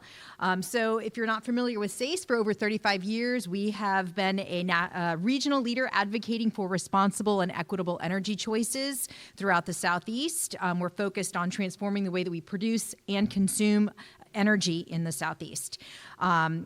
Electrify the South is our electric transportation program within SACE that advances the work that we do, leveraging research, advocacy, and outreach and education with the focus of accelerating the equitable transition to electric transportation throughout the Southeast. So with this presentation, I'm going to go through an overview of EV ownership, by busting some common myths that we all have about electric transportation. And then I will go through charging and how we charge our vehicles, and then obviously some question and answer. The reason why electric vehicles, transportation is now the largest source of carbon dioxide pollution in the United States, but we can do something about that. So that's where y'all come in. All right, why is my little... There we go. Okay, so I've gone through my agenda. All right, so I know that we saw a quick poll of who owns an electric vehicle, but raise your hand if you've ridden in an electric vehicle. Ridden in one. Okay, has anybody driven an electric vehicle? Awesome. Okay, so you guys know what I'm talking about. They're fun, they're exciting. We'll talk more about that. But just make sure we're all level set. When we talk about electric vehicles, what we're talking about are the vehicles in the blue, which are plug-in hybrids, so they can take both electricity or gasoline as a fuel source, or pure electric vehicles that only take electricity to power the car, to get it from point A to point B. So let's look at some myths and bust them this morning. The first is that EVs are too expensive. And you hear this all the time, but if you look at total cost of ownership, electric vehicles frequently come out ahead compared to their gas counterpart. So when you're purchasing a house, you don't just look at the purchase price. You also have to factor in your insurance rates and what those monthly expenses are going to be. Same thing with with your vehicles. You shouldn't just look at what is the cost of the car. It's over the course of owning it, what is it going to cost me in terms of maintenance, in terms of fuel costs, and all of those. When you factor them in, electric vehicles are frequently lower cost, believe it or not. Also, the IRA has brand new tax credits that are available, and I've got some information in the back. I've got QR codes that you can scan it and go right to the IRS website. There are two types of credits that individuals can qualify for. So there's a new electric vehicle credit of up to $7,500 per vehicle. There's also now a used electric vehicle credit. So that can be up to $4,000 for a used electric vehicle. So something else to consider. All right, so another myth is that there isn't an EV that meets my needs. And as you can see, there's lots and lots of different choices. Another resource that I have is in the back is from Plug-in America. It's their resource guide, so you can scan it and have the flyer that shows you all of the different models. And then it also is really useful because it shows you the range of the vehicles, the MSRP, and then it links to the manufacturer so that you can get more information about a model that you might be interested in. And then they also have kind of a questionnaire that you can go through and see which model would best meet your needs. There are currently 66 models that are offered, and there are 60 models coming by 2025. So the choices of the models are increasing as each manufacturer is announcing new models coming to market. So this is the PlugStar website that I mentioned. That's a great resource to check out. Another myth that we hear all the time is that electric vehicles are going to make my fuel costs explode. It's going to make my power bill go through the roof. And so I broke it down. And if you are driving about 1,000 miles per month, which is typically 12,000 miles per year, it costs about $35 to $40 to fuel each month. So significantly lower than fueling with gasoline. So if your car gets 23 miles per gallon and gas costs are $3.35, which I think they're a little bit higher than that right now, it's about $145 to drive 1,000 miles, $35 to drive electric. So significantly lower fuel costs. Another myth that I hear is that they're inconvenient. But I love driving my EV. I do not miss going to gas stations. I pull in, I plug in the evening or when I get home or whenever I need to. It's not even actually every day. We purchased a used Nissan Leaf in 2017 for $8,400, and I have the car outside so you guys can take a look at it. Now my son drives it. He absolutely loves it because he never ever has to pay for gas. My husband has a Chevy Bolt, and then my organization has a Tesla Model 3. So we're actually charging 3 electric vehicles at our house, and we do have rooftop solar, which helps offset, but charging 3 vehicles and all of our fuel costs for the month last month was $135 was our bill from Duke. So, that's most people's gas bill for a month. Also, very, very low maintenance. There's about 10% of the moving parts in an EV than there are with a traditional combustion engine, so there's just less things to break. In the time that we've owned the Leaf, we've put new tires on it, and we've replaced the windshield wipers, and that's it in terms of maintenance. So there aren't, oil changes, there aren't those routine things that you have to do, and I really don't miss sitting there waiting while the oil is getting changed either. All right, so another myth is that you can't go far in an electric vehicle. And as you can see in model year 2011, the range was much lower, went from 63 to 94 miles, and they've steadily increased as the battery technology has improved. So by model year 21, the maximum range was over 405 miles on a single charge, and the average is about 234, and that's about most manufacturers are making the range at least 250 miles these days. And that's partly because the cost to produce the batteries has been decreasing significantly. So a 90% decrease in the course of 10 years to manufacture the battery cells. Another myth is that driving an EV is just as dirty because our electricity comes from fossil fuel, and that's just not correct because electric vehicles are so much more efficient. They're using so much less energy to get from point A to point B. So when you're fueling your car with gas, only about 20% of the gasoline actually powers the wheels to make the car go down the road. With an electric vehicle, the inverse is true. So about 80% of the electrons are moving your car down the road. So you're using a whole lot less energy. So your emissions are significantly lower when, even if in the case with Duke Energy, where our power here is mainly sourced by fracked gas.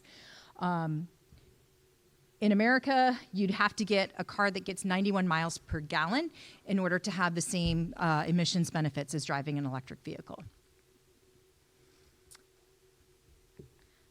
All right. Another myth is that there isn't anywhere to charge an EV. It's typically because they just don't have big signs like they do for gas stations, so people aren't aware that the charging stations are there. But there's an app on your phone that you can get called PlugShare, and you can see exactly where all the charging stations are.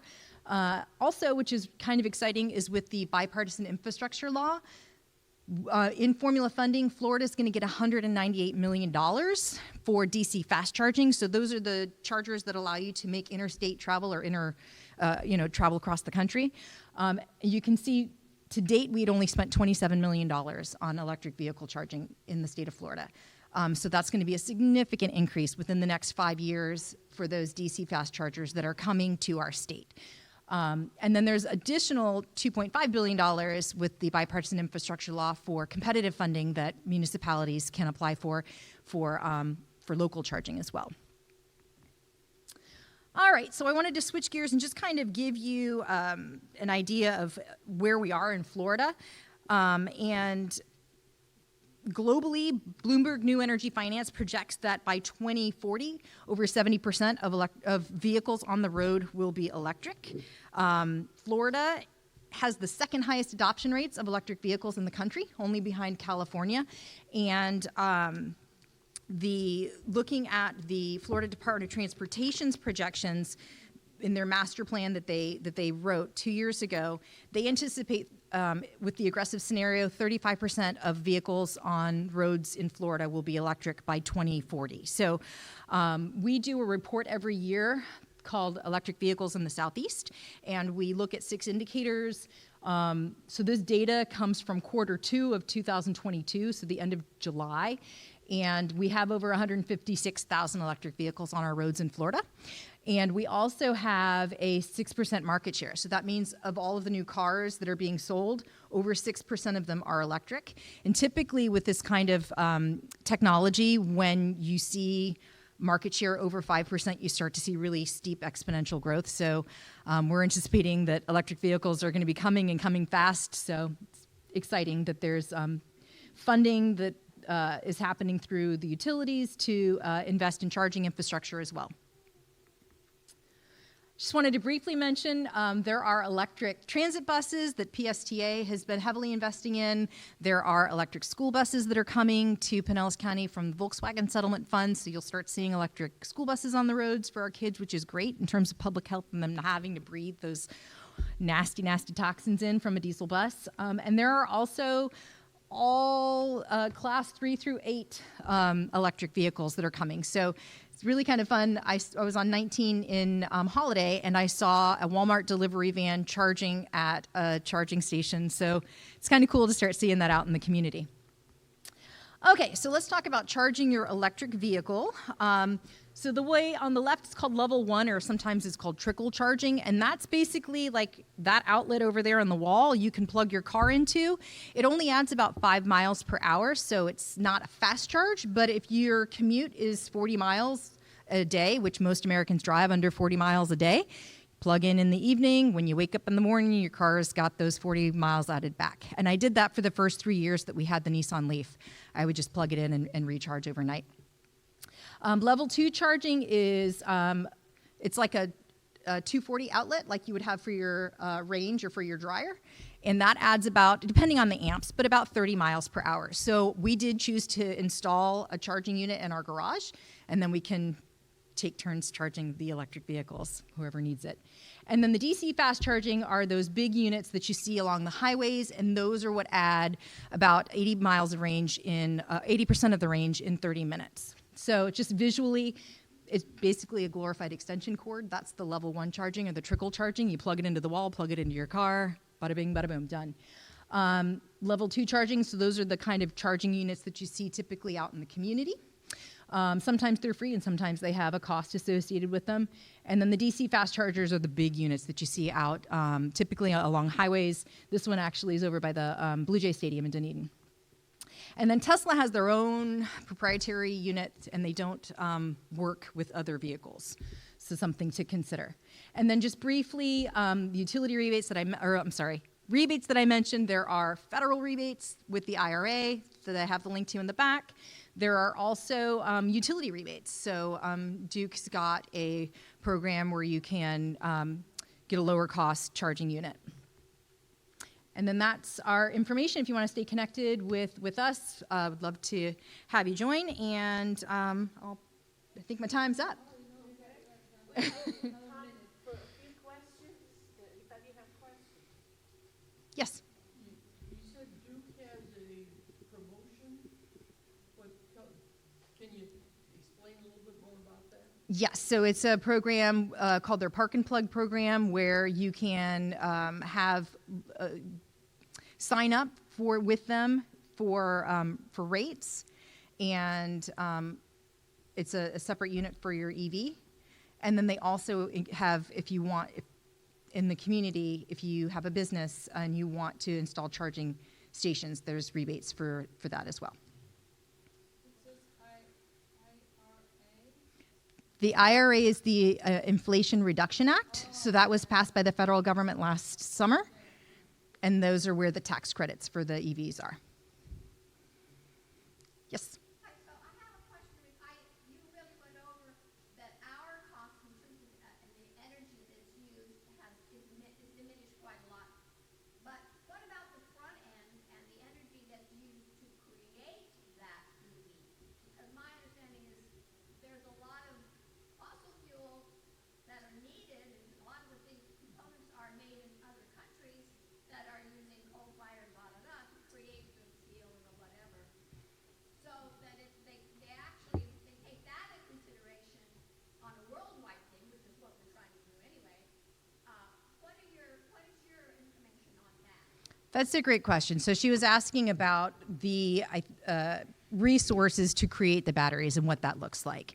And they've analyzed that, Duke, and that's one of the links in my presentation, so you can actually go to the link and read it yourself. But they've analyzed that it takes about 74 gallons worth of gasoline to produce a battery. So once you've gone through what you would have, used in terms of driving 74 gallons worth of gasoline, you've offset the energy and the resources to produce the battery. So it's much lower than people think. And the researchers, she said she was like astonished to learn how much lower even producing the batteries were than when they started with the research. Thank you. Mm-hmm. My question is, what about when they're done, I understand the batteries are like almost indestructible and they go on for, So the batteries, the question is about batteries and what the impacts are at the end of use. So there's two things. One is that the batteries can be reused. Even if they're at 60% capacity, they can be used for storage and paired with electricity, like you would for homes or for buildings. So it doesn't have enough capacity to continue working in a vehicle, but it still has battery life and an end-of-use life. There's also battery recycling. So Redwood just announced they're spending $3.5 billion with a B to do battery recycling in South Carolina. And they're building a huge facility. I don't know if you guys are aware of this, but in the Southeast, we're known as now as the Battery Belt. We have been, international OEMs are investing billions of dollars to produce batteries in the Southeast United States, in Georgia, Tennessee, South Carolina. So up to 99% of the battery component can be recycled. It's not like a traditional lead battery where it's a chemical reaction and then the battery's spent and you've got this, sludge that you've got to get rid of. Or, all of the mineral components in an electric battery can be recycled. And it's going to, in order to get to 100% electric transportation, we're going to have to recycle the components that are in the batteries. It's a lot less costly to recycle than it is to mine. And it's also less damaging to the environment to be able to recycle the battery components. So, that's going to be a whole side industry, is recycling the battery components and then just putting them right back into, and that's why they have the battery facility being built in South Carolina, because then it's right next door to where they're building the new batteries that are going to go in tomorrow's electric vehicles. I have two questions. I'm looking at buying, I need to get a car this year, and I'm looking at getting either a hybrid or fully electric. I'm going through that process. But type 1, 2, and 3 charging, are all the cars able to do that, or do you have to select which one is it, when you buy the car and you're stuck with it? Second, is that part of the equation of buying it, I put solar system, I put 14K in my house, and so, but I don't have battery backup. I don't necessarily need it, but if I can use the batteries in my car to be the backup in my home, that would be a big plus. Is that an option? It depends on the model. So almost all of the new vehicles that are fully electric have a level 1 and 2 charger, and then they have the DC fast charger that are part of that come standard with the car. So that's the first question. The second question, it depends on the model. Like the F-150, the Lightning, literally has outlets in the car that you plug in and you can run appliances from your home. And the Kia also has it slides over and you can actually just plug in. It's not like a USB port. It's an actual plug that you can use the battery of the car as essentially like a generator when there's a power outage. But it depends on the model. I'm talking about running the whole house rather than just one circuit. There are charging units that allow you to do that as well. So you would install the charging unit, and then it has that bi-directional charging. Mm-hmm. I'm thinking, I don't know if you can answer this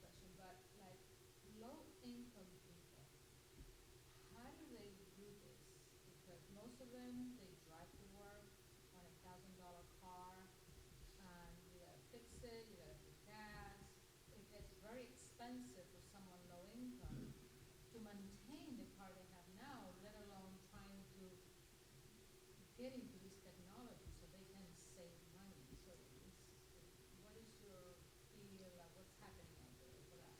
Well, I mean, I think that's part of the used tax credit is to try to offset that need in the community. And like I mentioned, with my personal experience, paying $8,400 for a car that we've had for 5 years and haven't had to do any maintenance on or any kind, to me, that's a great solution. And as more EVs are coming on the road, they're going to have a greater aftermarket and used market in the next couple of years. There's also electric bikes, there's electric motorcycles, so there are lots of different options for I have a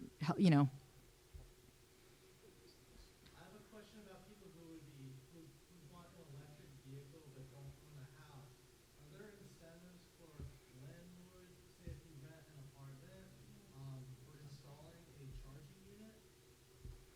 So that's a great question. And with the IRA, there are also tax credits for installing charging infrastructure.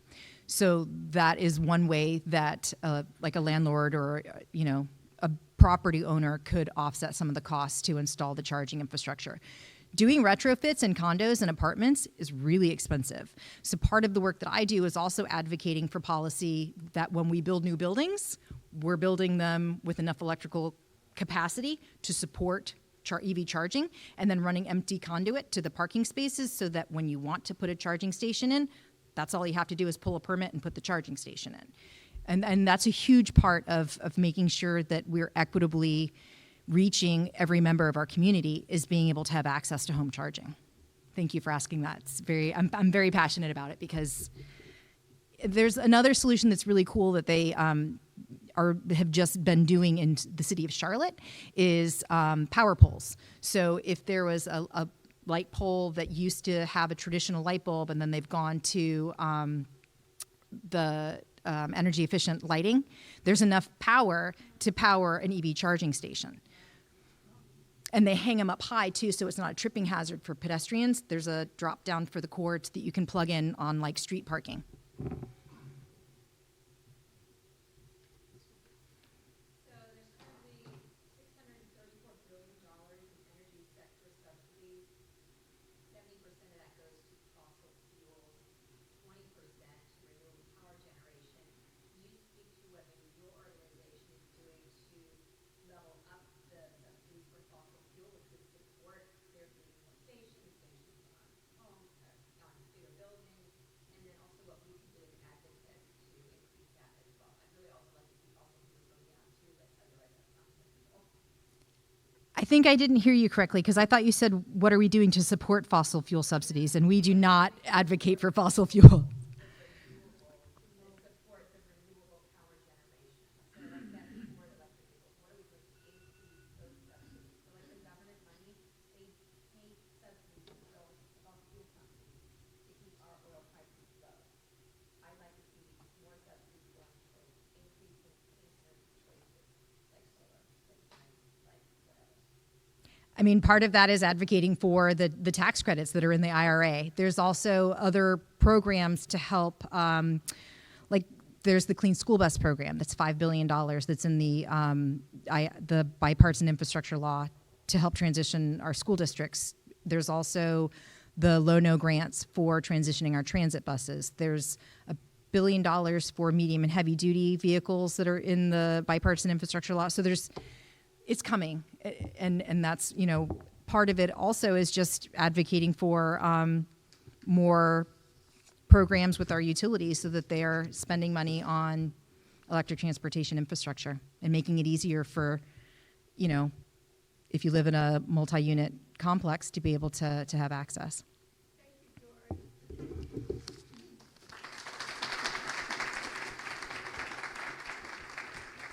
Dory's going to be available if you have questions. We are going to go to the panel discussion of the EV users. Okay, I'm going to once again ask you each to say your name first and let us know who you are.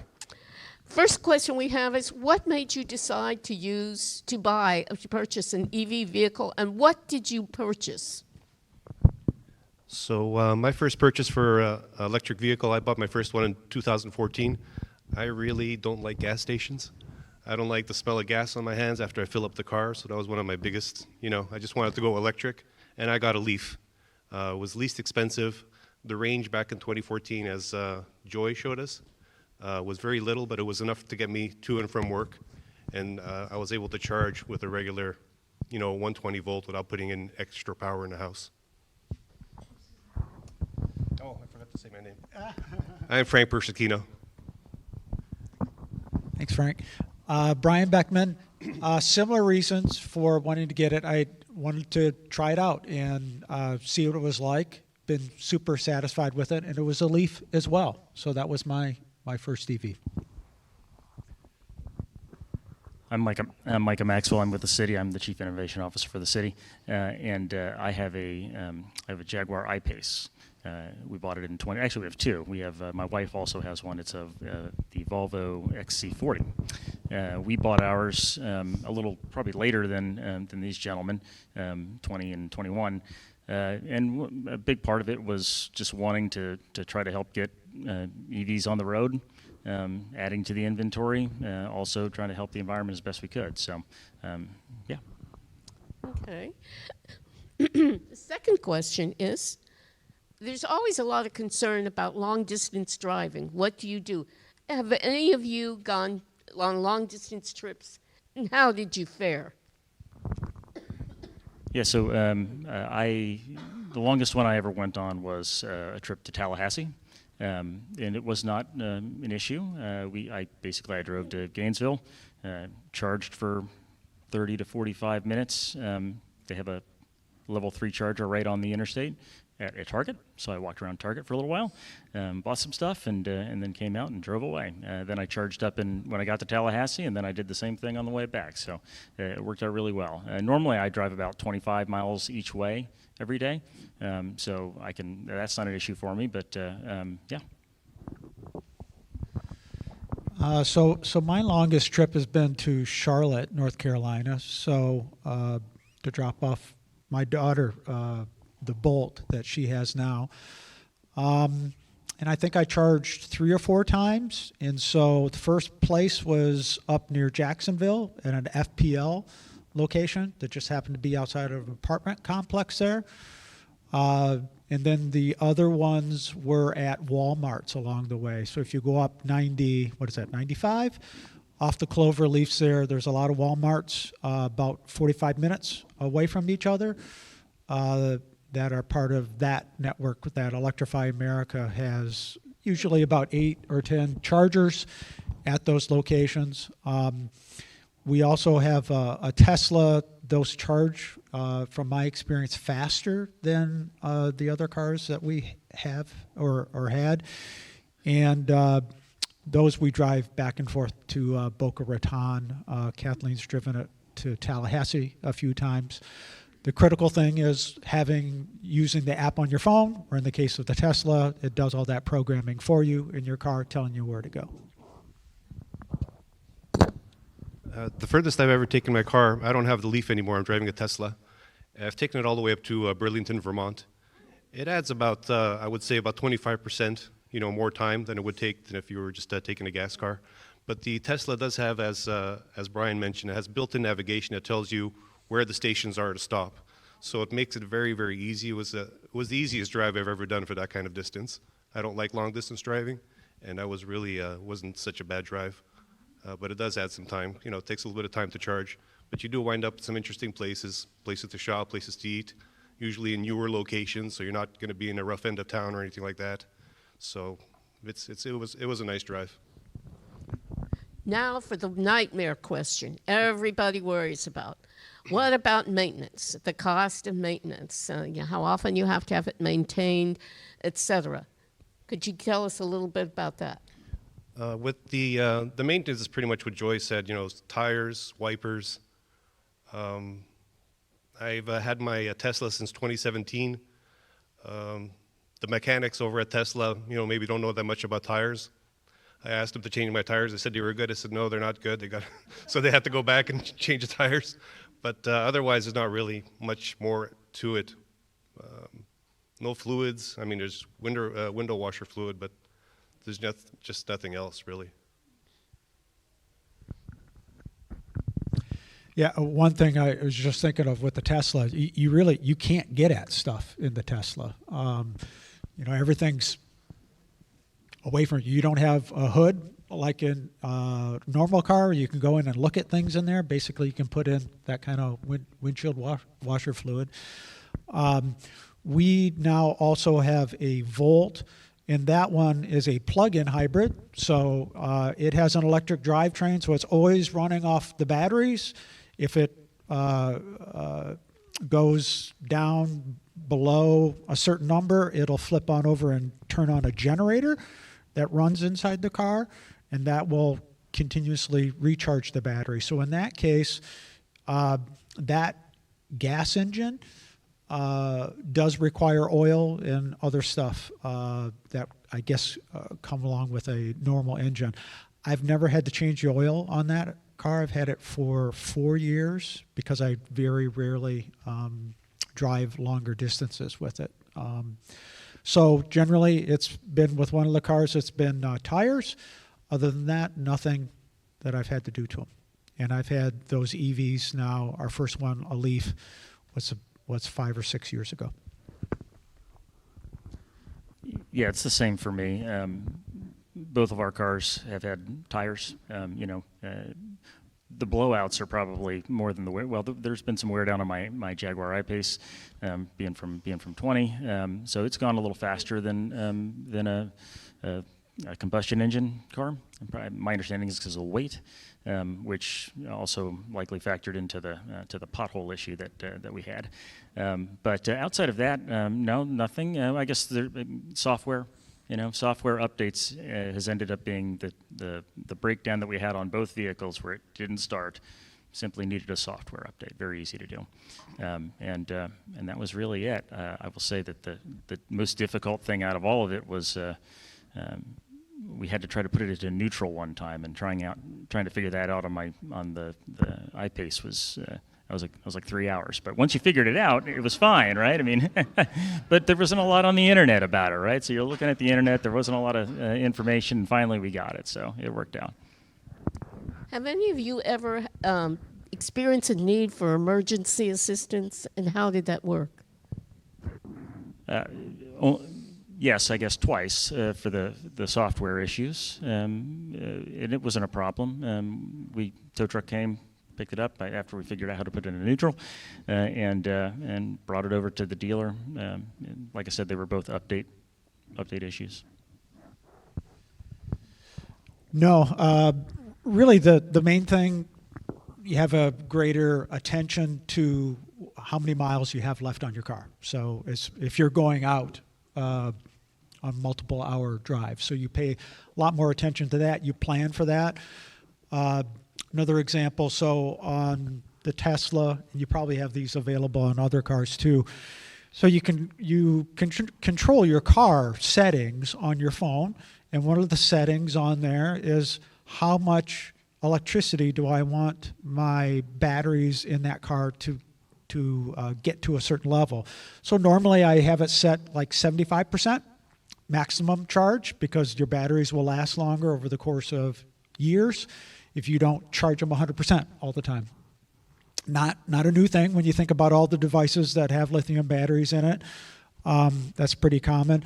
And so if we go on a longer trip, I'll push that up to maybe 95% that I allow the car to get charged to. But once we get done with the long trip, I bring it back down to like 75% or so.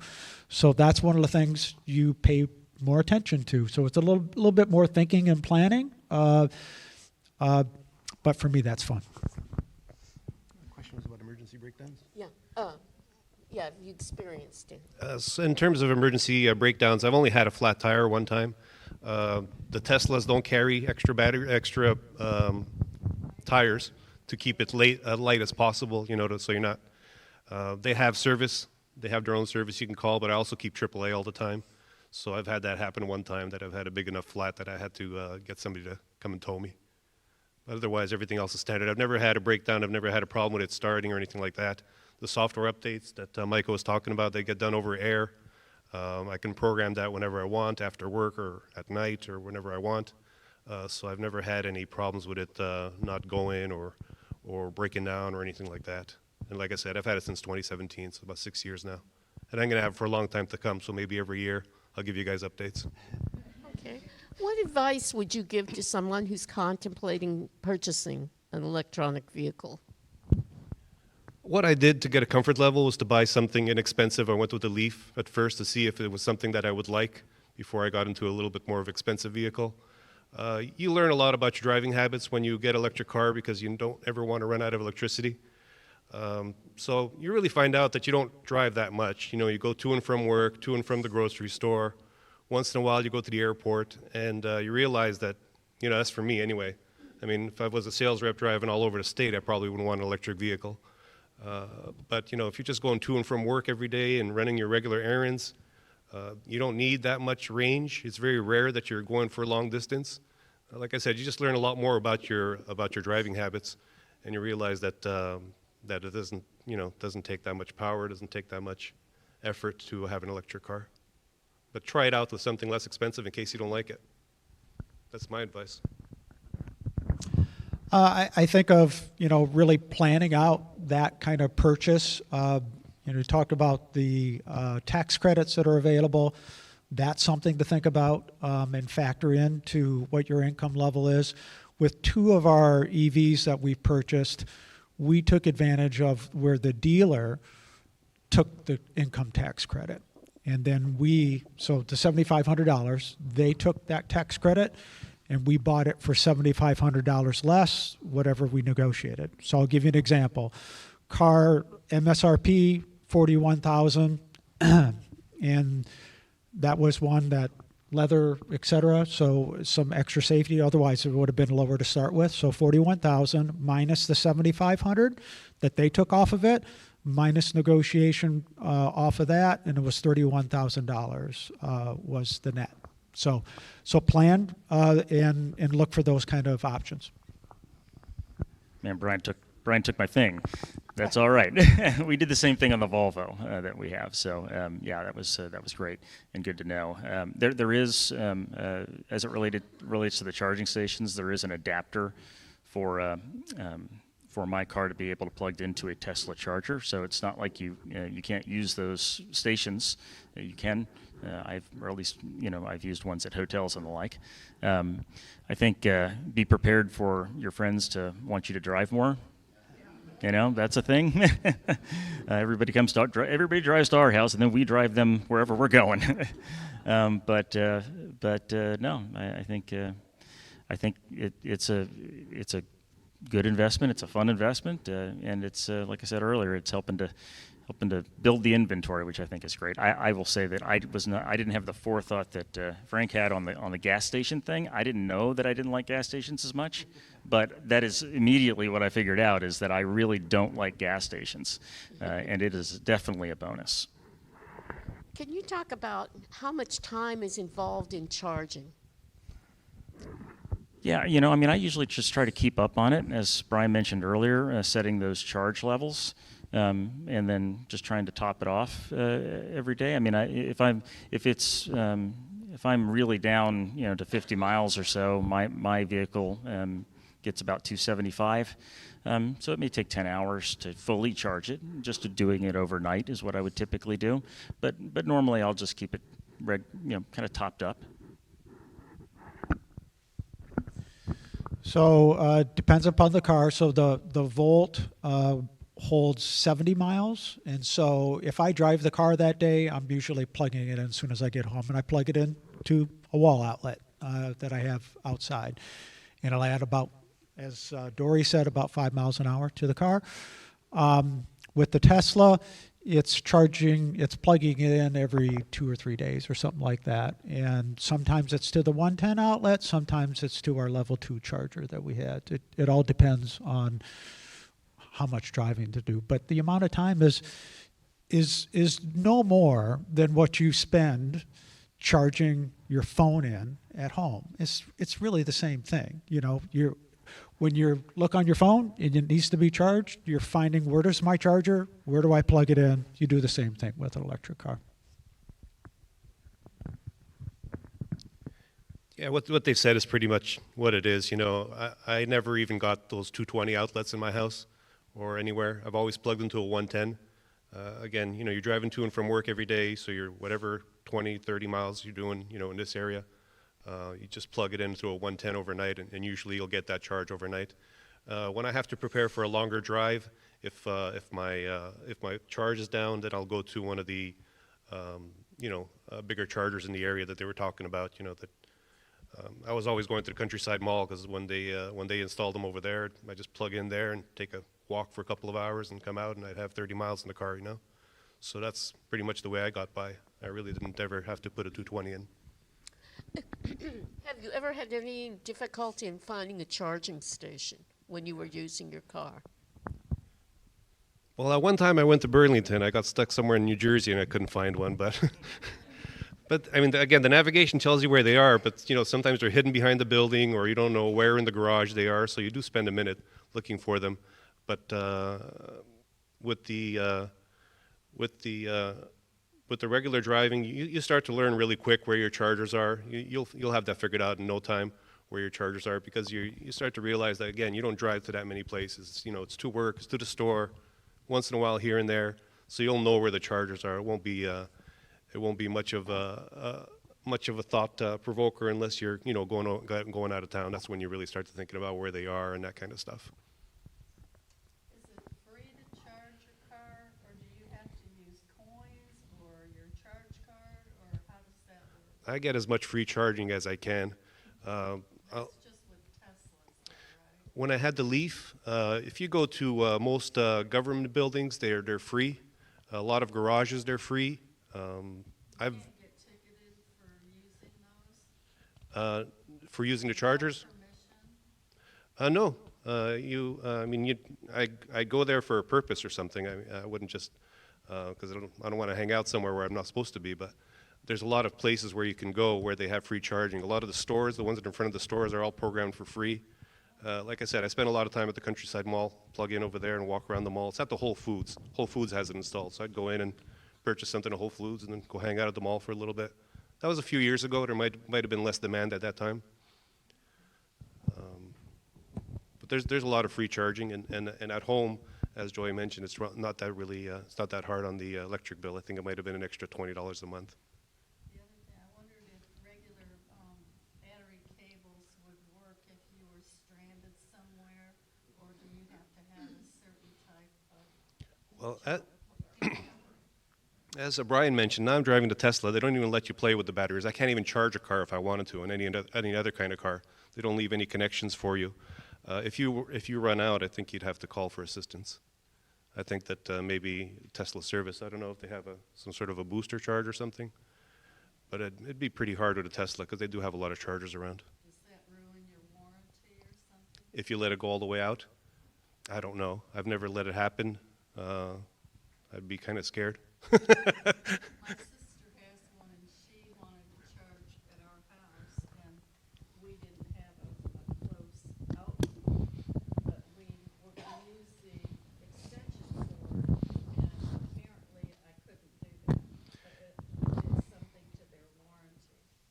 Is that true with all these cars, that you can't use a long extension cord? You have to plug it right into a wall or a charging station? It's preferable to do that. It's always, you know, some of these extension cords, you know, when it comes to fire safety, some of them are very, very, you know, you can tell how thin they are, and they shouldn't be running too much current through them. But definitely, if you have the wire that comes with the car without an extension cord is the optimum situation, not to have to use an extension cord. But if you do, you know, you know, whoever has it should, you know, go to Home Depot, buy something heavy duty, something that's really rated, that tells you how much power can go through that wire, and not just what you're using for your Christmas lights or something, you know. Either of you want to add anything to that?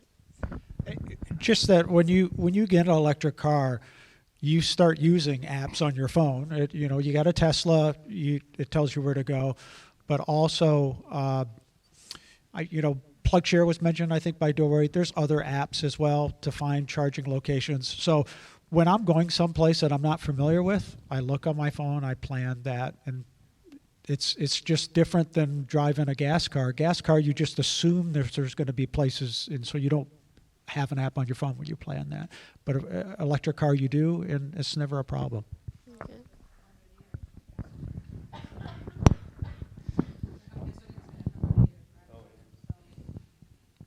Yeah, I don't have too much more to add.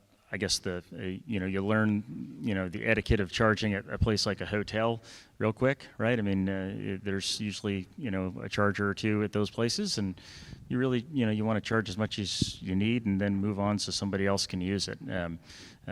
But outside of that, I don't really have too much to add. I'll say that for the city, as we plan to purchase electric vehicles, we've looked at mobile electric charging vehicles, like a vehicle that can go out into the field and charge a vehicle that has lost all charge, those sorts of things.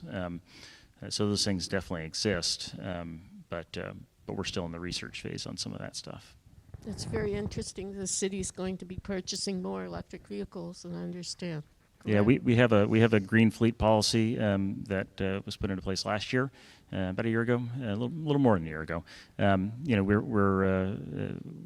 We're targeting, I believe it's 2025, as the date in which we're not going to purchase any more new non-heavy duty, non-emergency combustion engine vehicles. So we're working to prepare ourselves for that. The biggest challenge we've run into is, well, a couple challenges. One is the back order of vehicles, the types of vehicles we need at the very least, and the second one would be just upgrading transformers coming into various places. So we're working through all those issues using things like solar instead of the electrical grid to charge. And the other big piece that we're working on is the mechanic side of it. We need to be able to fix the vehicles, and they are very different than a combustion engine vehicle. So that's its own challenge. Thank you to our panel members. These people will all be available. You're welcome to ask them questions or anything. Thank you all.